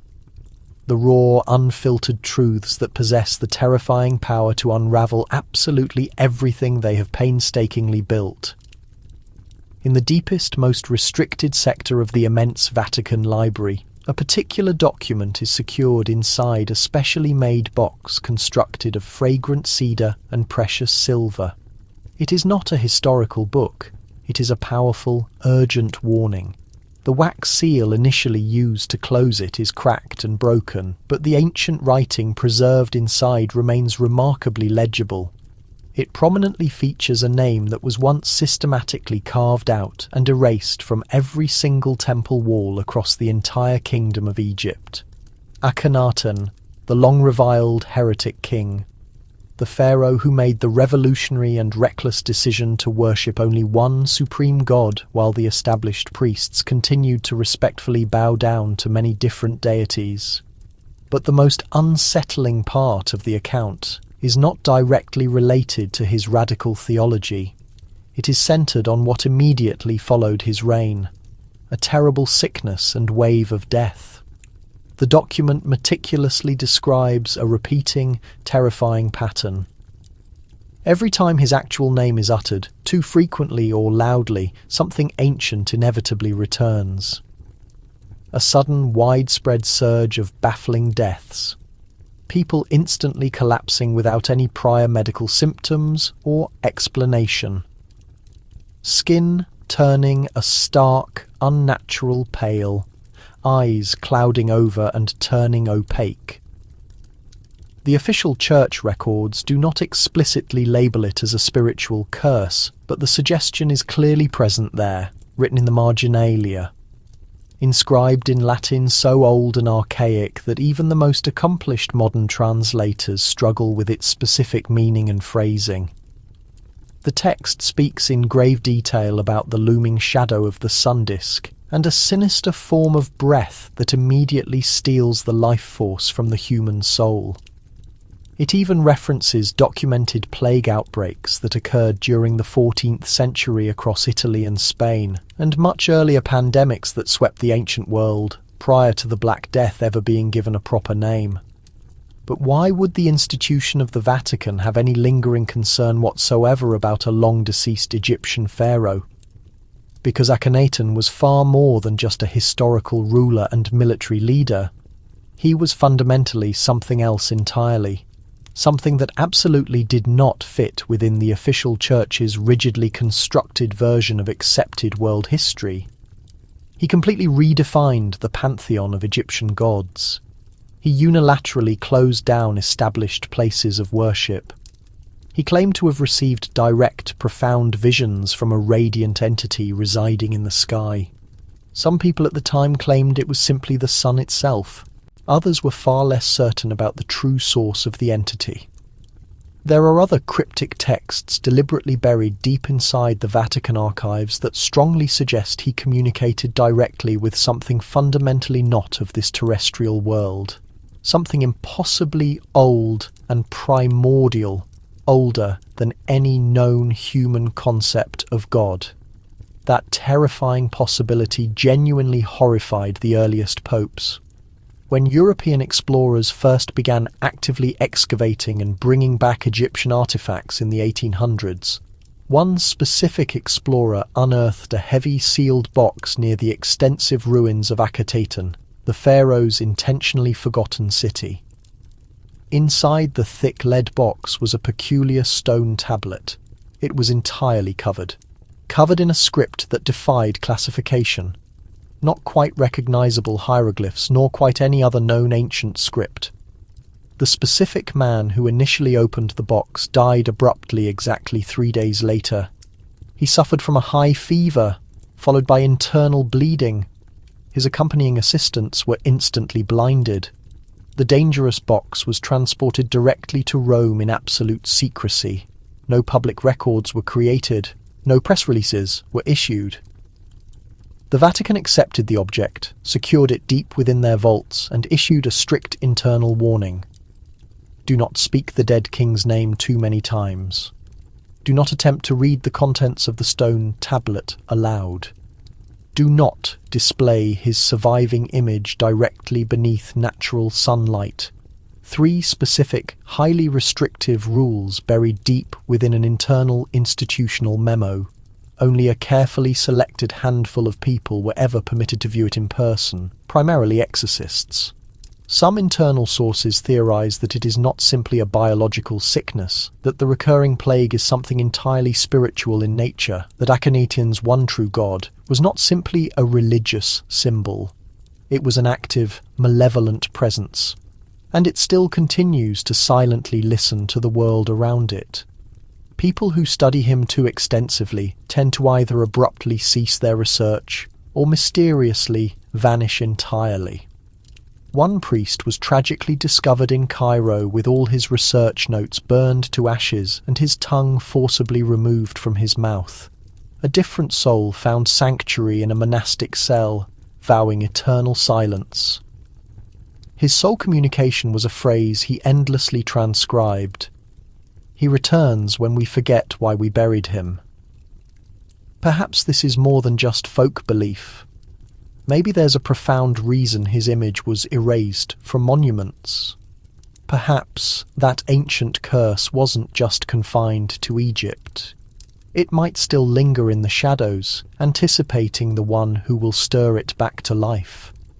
And possibly the Vatican senses that moment is near. They hold a papyrus, rarely ever discussed. There are no digital copies of it, no record in any museum catalogue. Yet it exists, brittle and concealed, resting in a secure glass case deep within the Vatican's domain. Those who have viewed it call it the scroll of light, not because of any luminescence, but for the energy it describes. A power the ancient Egyptians believed originated directly from their deities. This was not a figure of speech or metaphor. It was a tangible force, a sacred current that flowed through all existence, something that could be sensed, guided, and even shared. The scroll's focus isn't merely on devotion, it's on activation. The script details ceremonies designed to open the inner reservoir of light. It involves more than simple prayer. It specifies posture, vocal tone, geometric alignments, and specific sound frequencies that enable the body to harness this divine energy. One passage reads, "He who speaks the word with truth becomes the Son made flesh." That phrase alone unnerved Vatican scholars. It was too close, too familiar. It echoed the doctrine of divine incarnation, the concept of God in human form. But this document predates the narratives about Jesus by 1,000 years, and that is the root of the problem, because if this scroll is authentic, it implies that divine power was not unique. It wasn't restricted to one person or one event in time. It was available to all, universal. The Egyptians held that every human possesses a piece of that light, that through rigorous practice and knowledge, anyone could awaken it, not just through blind faith, but through deliberate practice, through initiation. The kind the Church has deliberately chosen not to teach. The scroll even maps out the journey. First the awakening, then the purification, then the ascension. It reads like an instructional guide, a manual. Not for clergy, but for individuals. It includes diagrams as well. Human figures enveloped by shimmering fields of energy. Patterns drawn in sacred geometry. Concentric circles intended to illustrate the movement of this force through the physical form and the cosmos. Some of the symbols align with later Hermetic writings. Others appear in the oldest alchemical texts. But this source is more ancient, more direct and purer, and that is what makes it so dangerous. The Church's established theology relies on a different framework, one where divine light descends from above, from heaven, mediated through a saviour, through an official sacrament. You receive it, you do not become it. But the scroll of light reverses that notion. It proclaims, the temple is the self, the altar is the heart. The light is already within you. You have simply forgotten how to access it. That is why the scroll was archived, not eradicated. It was studied, feared, but kept from the public eye. Because if people came to believe they didn't require an institution to connect with the divine, what would become of the institution? If you are the light, what function does the Church serve? That is the unwritten question sealed beneath every Vatican emblem. Not just is this true, but what if everybody knew it? In the late 1800s, deep inside the Vatican's walls, there was a man whose name is almost entirely forgotten. He was not a cardinal, nor a pope, but a humble cleric with a discreet assignment to log and maintain a specific collection of artifacts that were never meant for public display. He was known as the Keeper of the Vault. And the vault he supervised was not just locked, it was hermetically sealed, buried under layers of stone, adorned with gold leaf, and protected by absolute secrecy. The items within were not standard religious relics. No saints' bones, no holy crosses. These were older, more enigmatic, Egyptian. A ring carved with the likeness of a perpetual falcon. A flask of oil rumoured to burn without a flame. A slab of rock etched with potent spells in both Coptic and hieroglyphs. And centrally placed, a fragmented mirror rumoured to have once belonged to a priestess of the goddess Isis. It was said that when it caught the light correctly, it reflected more than just your face. The keeper, Father Luca Verno, performed his duty with utmost dedication. He never left the Vatican grounds, never missed a record, never questioned an order. Until one night, everything shifted. His private journal, later found in a locked drawer in his rooms, painted a darker picture than the official reports. It mentioned faint whispering sounds coming from behind the vault's door, of dreams filled with unrecognisable ancient symbols, of a chilling presence that seemed to intensify each time he opened the inner chamber. He began writing letters. They weren't addressed to anyone official, just to himself. Letters filled with pressing questions. Why were these objects preserved instead of being incinerated? Why did some of them appear to shift when he wasn't looking? Why did he have the profound feeling that something inside the vault wasn't dormant, but merely waiting?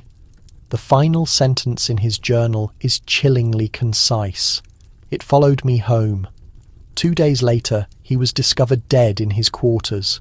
No visible injuries, no indication of violence. Just an inexplicable symbol drawn in ash on the floor. Not a single expert in ancient languages from the Church could identify it. The chamber was immediately sealed. His funeral was quiet and swift, and the vault was reassigned, placed under the guard of 2 permanent exorcists, its contents meticulously re-inventoried. But not everything was still there. Several objects had disappeared. The Vatican never issued a formal public statement. They did not even acknowledge the unique nature of Father Luca's role. But among the staff, hushed stories circulated. Some suggested he had lost his mind. Others believed he witnessed something he shouldn't have seen. A few suspected he attempted to use one of the artifacts, or even worse, that one of them had used him. Regardless of the truth, the incident changed all the rules. From that day on, no one was permitted inside the vault unescorted. The keeper had become a morbid warning, and the vault remained what it had always been, a repository of forgotten gods and a dangerous memory. A dark wound sealed by absolute silence. Somewhere in the sprawling lower archives of the Vatican, there is a shelving unit that is absent from every official map. It is identified not by a name, but by a cryptic series of letters and numbers that defy any known cataloguing system. Concealed, there are a few spools of audio tape, old, covered in dust, labelled only with the single word Coptic. No other notes, no corresponding translation key.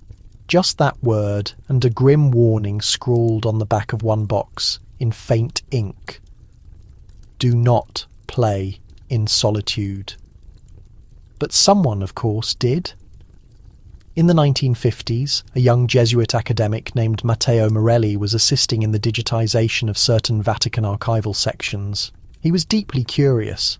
He was fluent in Greek, studying Coptic, and utterly engrossed by the enigma of early Christian Egypt. One afternoon, while sorting reels, he came across those tapes. He did not seek permission. He simply played one. According to his private notes, which were later found locked away, what emanated from the speakers was not a hymn. It was not a religious chant. It was something else entirely. He described it as a deep, rhythmic sound that lacked any standard melody, following only a repeating pattern like a heartbeat, like the tide. He wrote that it felt as if the sound bypassed his ears, speaking directly to the core of his mind. Not the words, but the rhythm itself. He listened for a mere 5 minutes. That night he awoke screaming in a language none of his companions could decipher. A language characterized by strange clicks and rising tones and sudden breathless stops. His roommate recalled that the room had grown unnaturally cold, the kind of cold that seemed to sink into your bones. Morelli had no memory of speaking, but in the following days his behaviour became erratic. He stopped eating, slept only in short, violent bursts, and wrote relentlessly in a bewildering mix of Latin and Coptic interspersed with unknown symbols. He claimed the voice on the recording had revealed a path of pure light through the darkness, one older than any scripture, older than Egypt itself.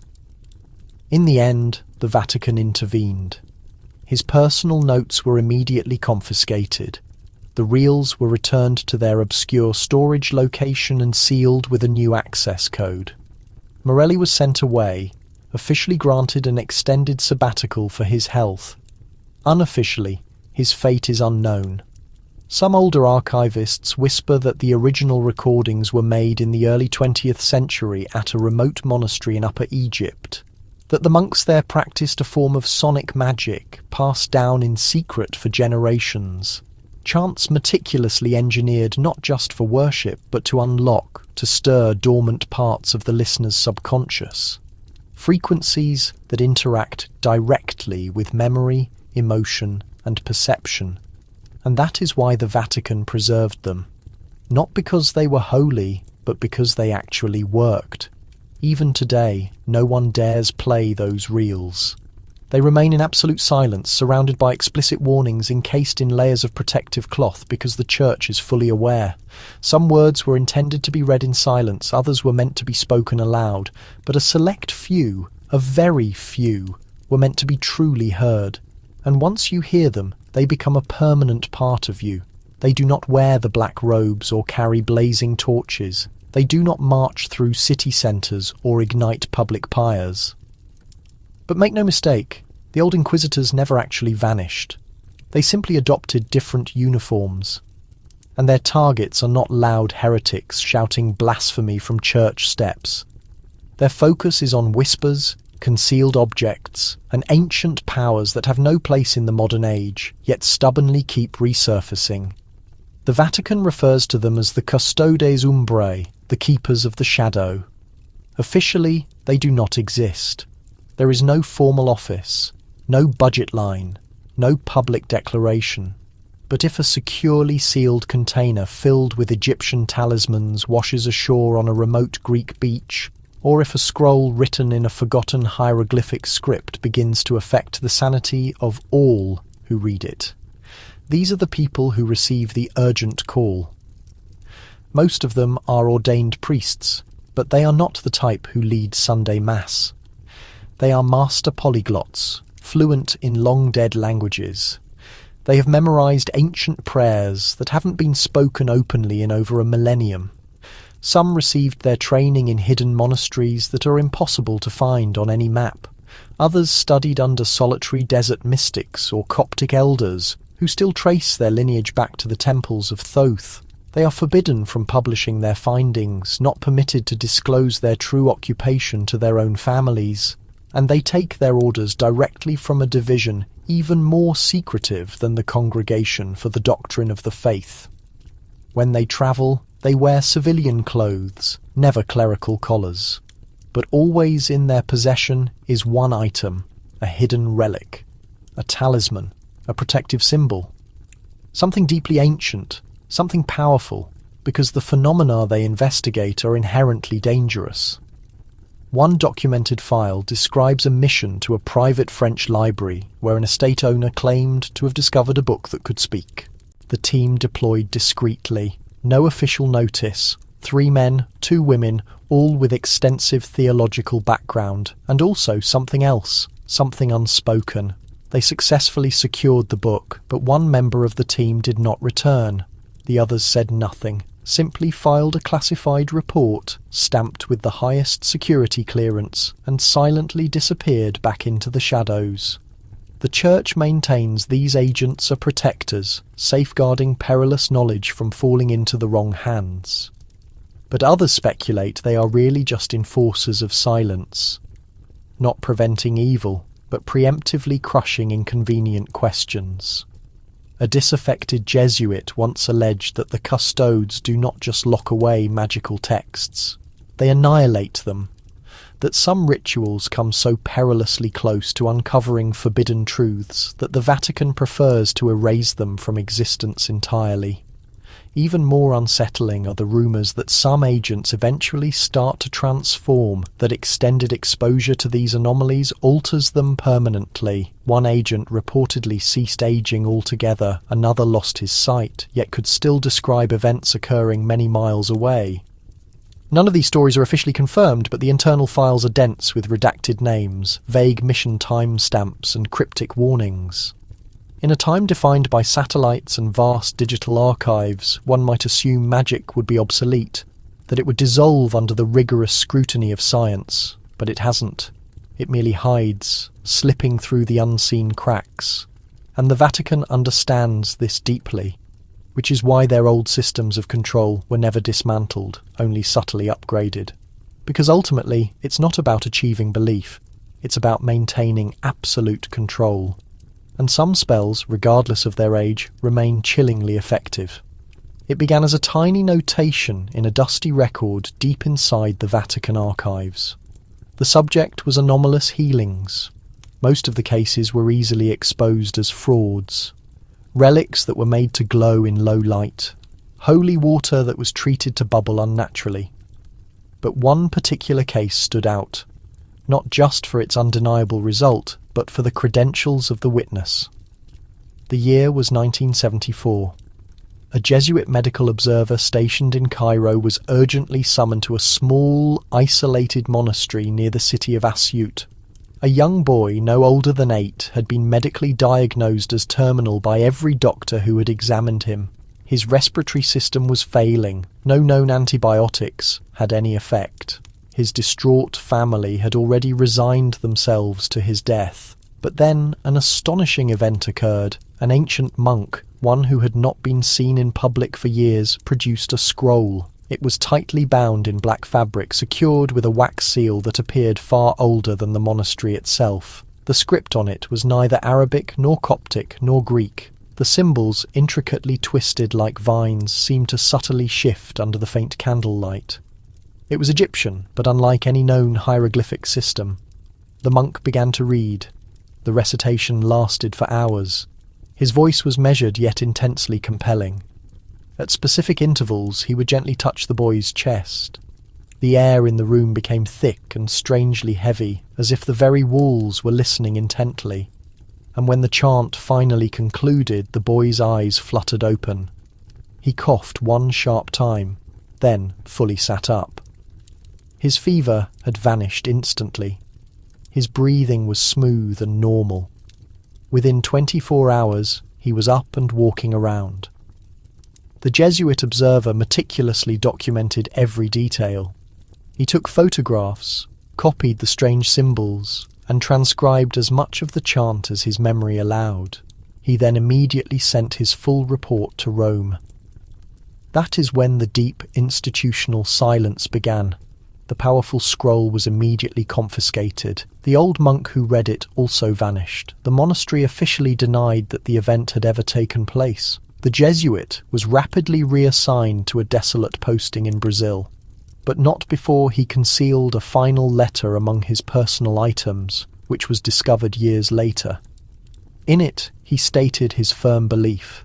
The ancient spell had not merely repaired the boy's physical body, but had fundamentally realigned something much deeper, as if the sickness was not purely biological, as if it had been a distinct entity attached to the boy from an outside source, a source that was decidedly not human. The Vatican's official confidential report was chillingly brief. Unverified ritual of non-Christian origin. No further action recommended. But behind the tightly closed doors, that scroll became the exclusive focus of a heavily restricted study. Only 3 select individuals were granted the highest clearance to read it. One of them was later institutionalized for persistent hallucinations of radiant, non-human entities. Another abruptly abandoned the priesthood and disappeared entirely. The third, he made a single terse note in the margin of the document. The word still carries charge.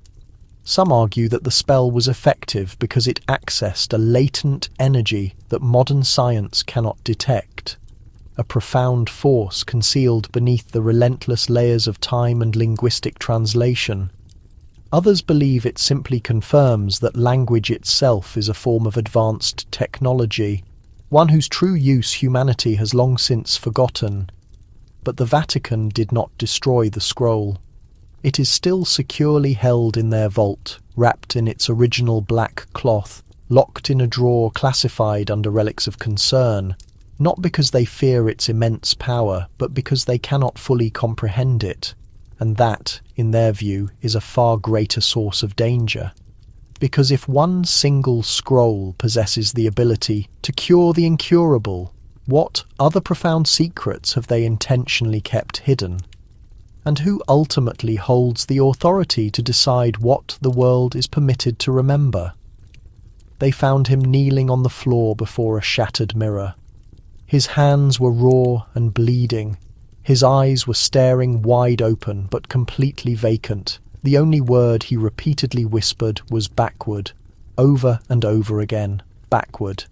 This occurred in 1954. The man was Father Lucien Morelli.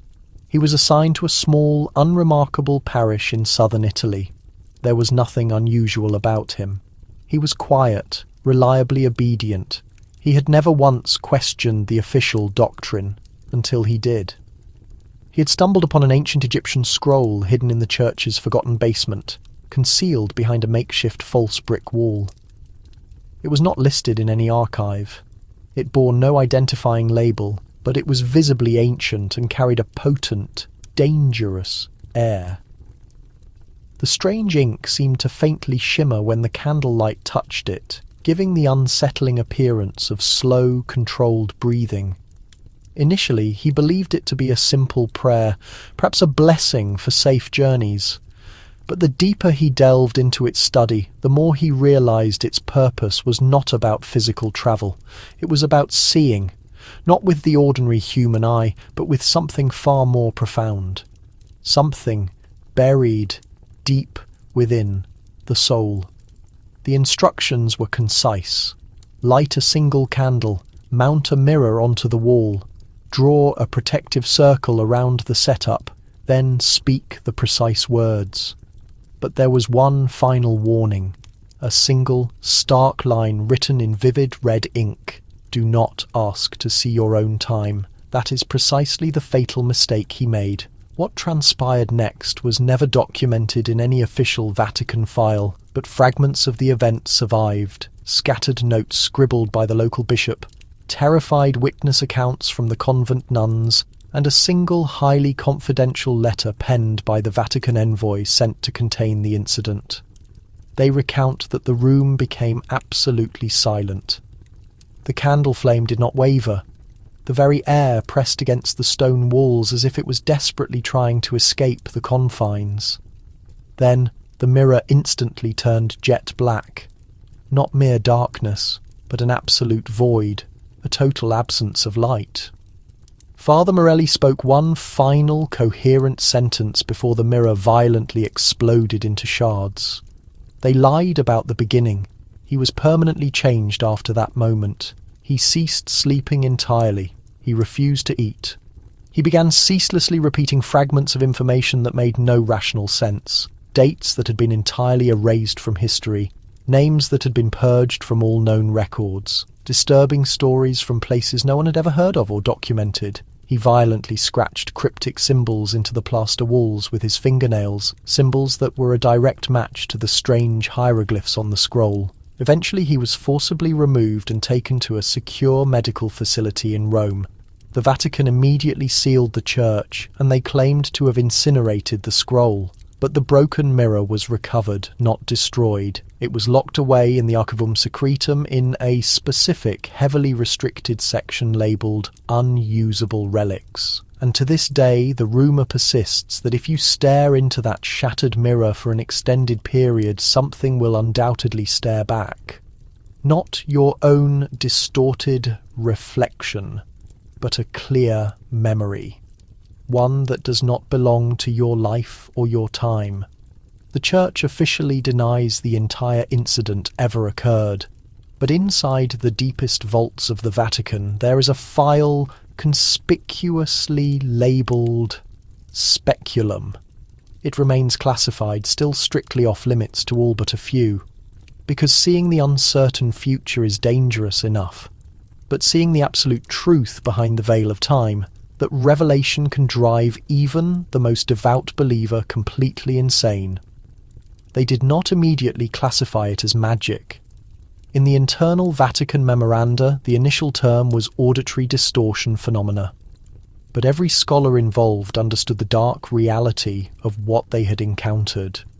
A particular sound that was never meant to survive. A specific frequency encoded within ancient Egyptian chants that did not just resonate through the physical air, it resonated directly through the human mind. The investigation started with a single, fragile wax cylinder recording, recovered from an obscure Jesuit collection in Alexandria. The label was written in clear Latin and simply bore the instruction, "Do not play aloud." That crucial warning came far too late. The unsuspecting researcher who discovered the cylinder did not understand Latin. He played it. 2 minutes into the recording, he suddenly collapsed unconscious. When he revived, he claimed he could see his own body lying below him. He vividly described perceiving colours that are completely outside the known visible spectrum. He began speaking in a language that no one present could possibly recognise. The Vatican immediately flew him to a high-security clinic outside Rome and forcefully confiscated the cylinder. That unique cylinder now resides in a heavily reinforced, soundproof vault. But its strange contents were eventually duplicated, not onto conventional tape, nor even digital files. They used a proprietary technology in a special Vatican lab to record the sound directly onto controlled magnetic fields, because every attempt to convert it into a modern audio format resulted in inexplicable glitches. These were not software bugs, they were electrical anomalies. Devices would violently overheat, lights would flash uncontrollably. One lab technician suddenly lost his hearing in both ears for 5 terrifying days. What was the exact nature of the chant? That is the part where consensus breaks down. Linguists identified faint fragments of Coptic mixed with pre-dynastic Egyptian. The hypnotic rhythm was consistent. The dominant pitch vibrated slightly above 111 Hz. That specific frequency, for reasons still undetermined, precisely matches the frequency employed in certain meditation rituals designed to induce near-death experiences. In a carefully controlled environment, it forces the brain into a liminal state, a twilight zone between full dreaming and waking consciousness. In that fragile state, suggestion becomes unshakable belief, and belief then fundamentally alters reality, which is precisely the danger that terrified the Church. Because once people understood that sound alone possessed the power to radically change perception, memory, and even deeply held belief itself, it utterly undermined their authority. No further need for lengthy sermons, no dependence on established scripture.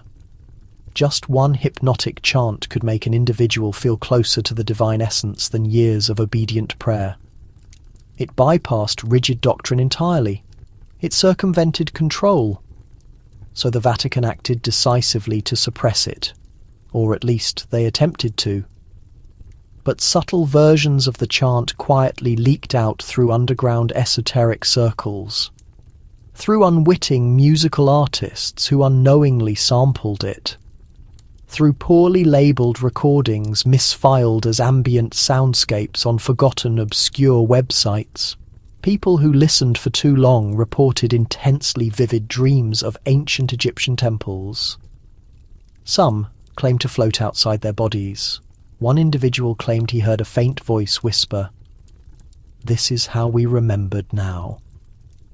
Deep inside a Vatican-sponsored research compound known only by its military codename, Aquila, priests and physicists now work side by side. They do not spend their time praying.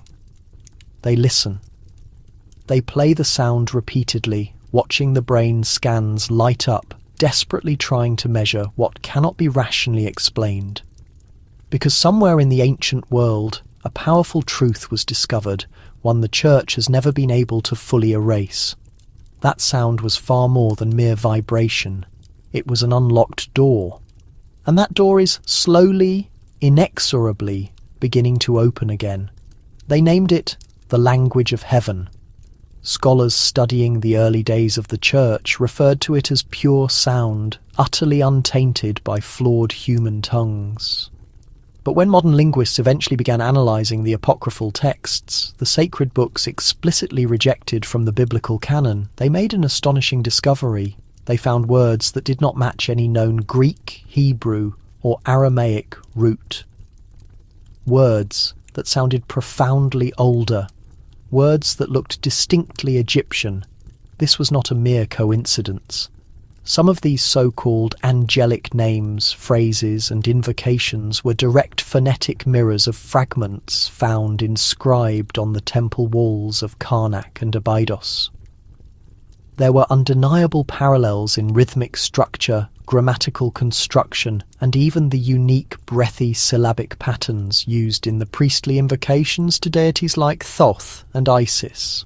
Except in these new texts, those same words were being used to summon Christian angels. In the Book of Enoch, an angel speaks a language utterly foreign to the narrator.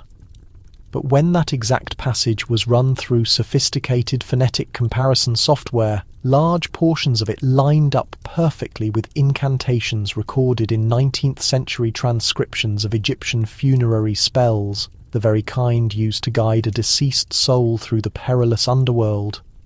Yet here those phrases were being used to elevate a soul directly into heaven. That is what deeply unsettled the Vatican leadership.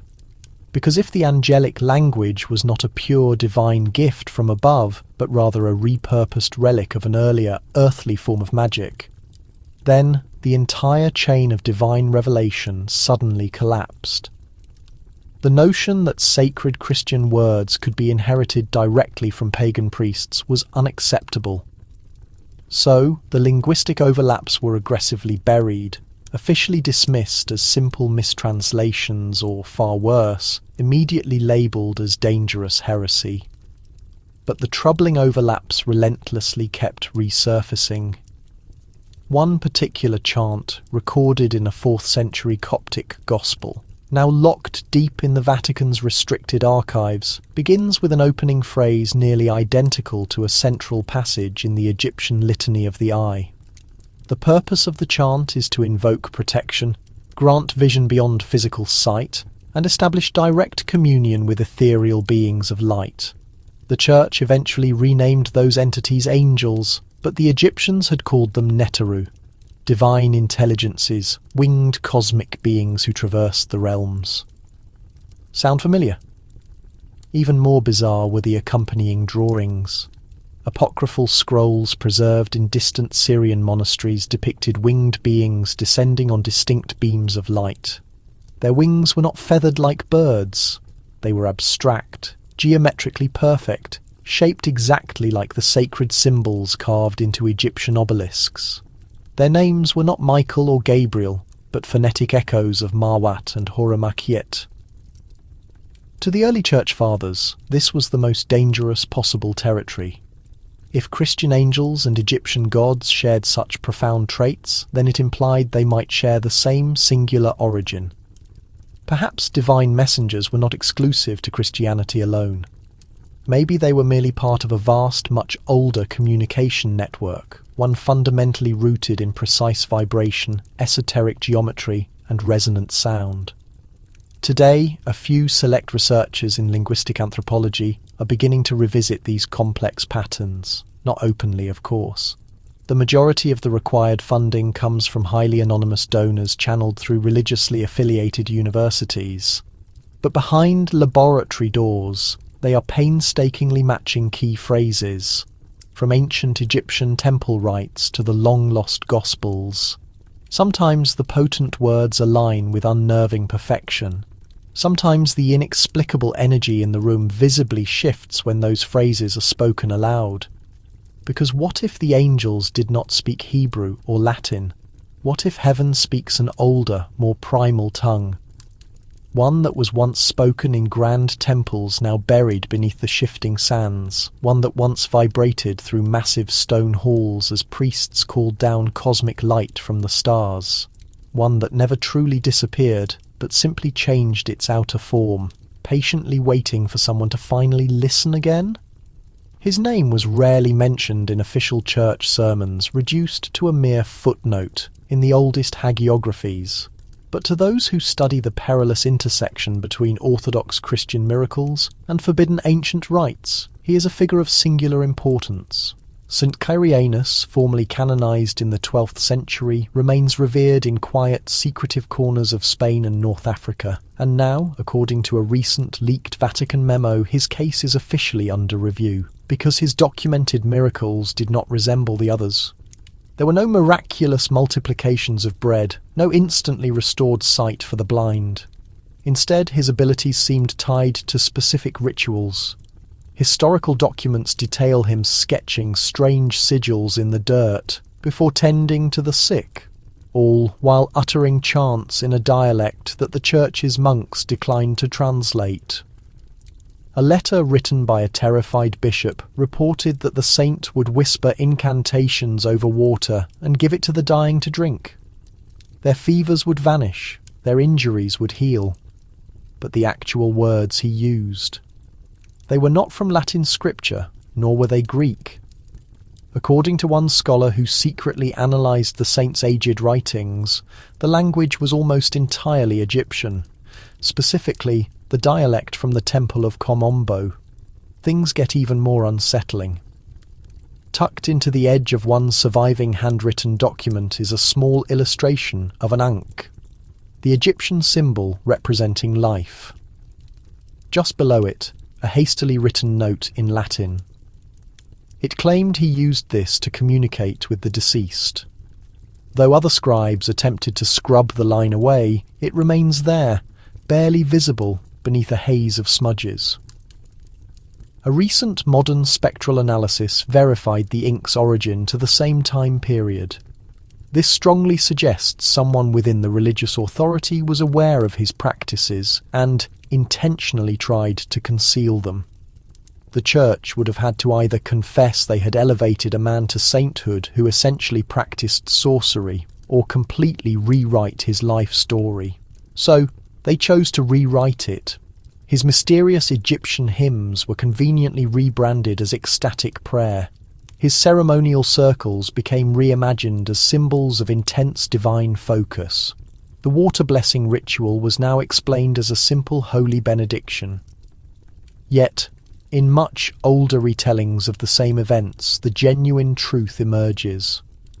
Eyewitness reports state he carried a leather pouch filled with rare Alexandrian herbs and openly spoke of summoning fire from the sky by invoking the names of the ancient deities.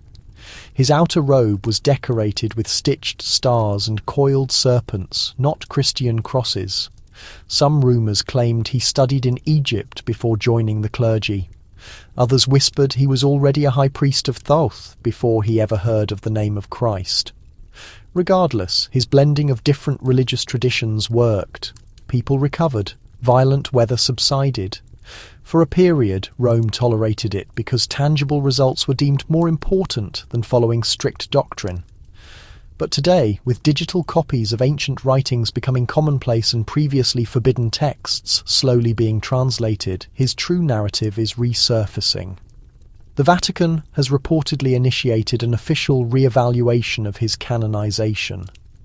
They worry that if the public connects the dots, they will realize his so-called miracles were not divine interventions at all.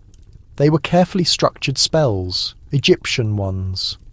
And if just one saint utilized these methods, how many others throughout history might have as well? Perhaps the dividing line between an authentic miracle and powerful magic was never as distinct as we believed. Maybe it was never supposed to be separated. It was encased in a secure, sealed glass display, hidden away deep within the highly restricted archives of the Vatican Ethnological Museum. No placards, no public documentation available for study.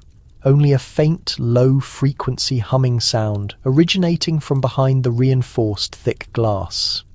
And a certain something that the museum's archivists could not properly label. A tablet made of black stone, roughly the size of a typical dinner plate, covered in strange, engraved symbols that looked suspiciously Egyptian.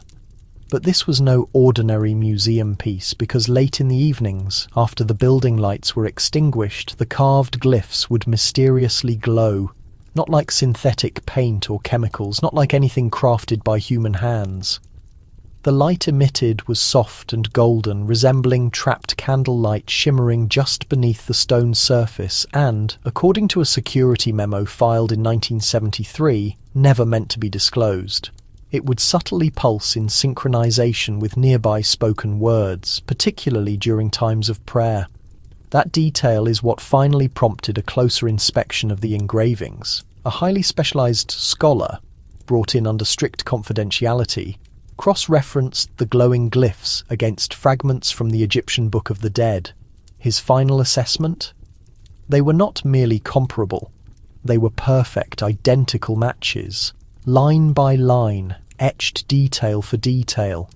Even the subtle chipped areas of the stone glyphs precisely mirrored damaged parts of a papyrus scroll uncovered in Thebes many centuries earlier. The Vatican never issued a denial. They simply reclassified the confidential report and had the scholar immediately reassigned to another facility. He was never permitted to publish again. What truly makes this discovery more chilling is the actual nature of the Book of the Dead.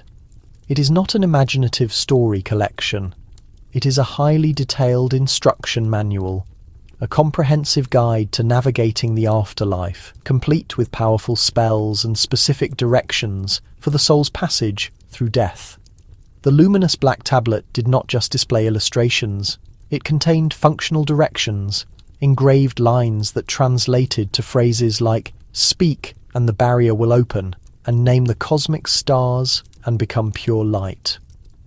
These phrases were not metaphorical poetry.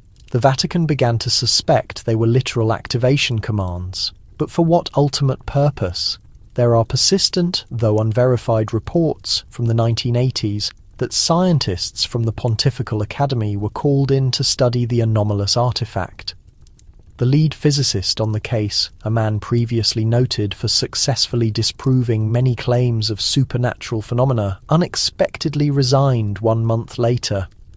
In his private written notes, later leaked by a sympathetic colleague, he mentioned non-thermal luminescence without discernible energy source and coherent glyph array, possibly reactive to specific thought patterns.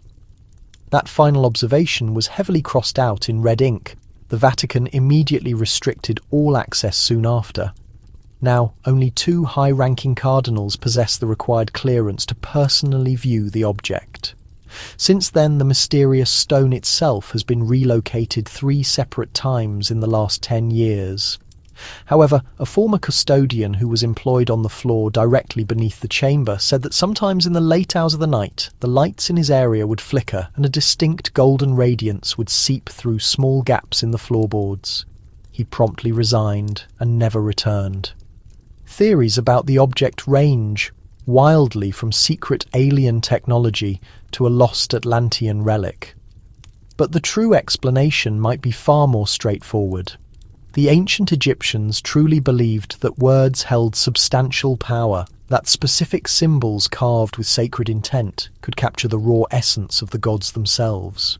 Perhaps this tablet is not just an old relic. Perhaps it is still fully operational, still listening closely, and maybe that is the actual reason the Church maintains such a tight lock on it. Because if it responds to fervent human prayer, who exactly is it genuinely responding to? They officially labelled it a scheduled technical inspection, merely a routine facility maintenance task. But absolutely nothing about the events that transpired on that specific day in 1972 was routine. The massive vault in question had remained completely undisturbed for more than 400 years. Its complex locking mechanism was older than the formation of most countries in Europe. Its official wax seal bore the distinct symbol of a specific pope, whose actual name had been discreetly removed from all official church records.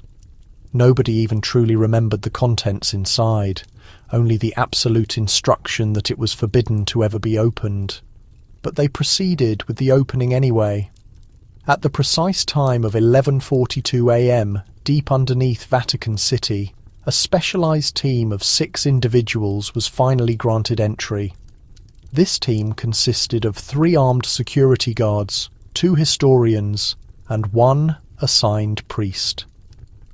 The massive door itself was lined with protective lead and was completely covered in deeply carved, unfamiliar symbols. Not standard Latin, not common Greek, something much, much older. They carefully broke the ancient wax seal, inserted a unique, specialised key, and slowly turned it. The incredibly heavy door silently swung open. No one has ever been able to definitively say what occurred in the moments immediately following. The central security logs completely fail and cut out for a total of exactly 12 minutes. When the surveillance cameras finally reactivated and came back online, the long hallway was entirely empty. There was no trace of the 6-person team. There were no noticeable signs of struggle or conflict, just the open lead-lined door and an unnerving absolute silence. Then, one of the original guards suddenly stumbled back out into the light. He was unable to speak, not right away. He simply cried uncontrollably. His uniform was severely torn and strangely scorched, appearing as if he had been standing extremely close to a powerful explosion, but there was no recorded fire, no smoke. The Vatican medical staff reported that his basic vital signs were entirely normal, with the exception of one unsettling detail. His eye pupils were perfectly shaped like geometric stars. Flawless, 5-pointed stars. He was quickly sedated and immediately transferred to a highly secure private medical facility. He passed away only 3 days later, but his death was not caused by any physical injuries. It was from extreme, sudden thirst. The attending doctors reported that he completely refused to consume anything that had not been officially blessed by a priest. The remainder of the 6-person team was never located. Inside the dark vault, there were no physical relics, no ancient scrolls, only thick dust at first. However, one of the security guards who later reviewed the footage reported seeing shadows on the interior wall moving in ways that defied the established lighting, as if something had physically stepped through the initial doorway and then quickly stepped back out. By 12:05 p.m., the vault was completely and permanently resealed. A new papal decree was urgently issued that same afternoon. It was entirely handwritten and personally signed under a seldom-used emergency protocol. The decree specifically cited a highly dangerous breach in containment of sacred silence and order.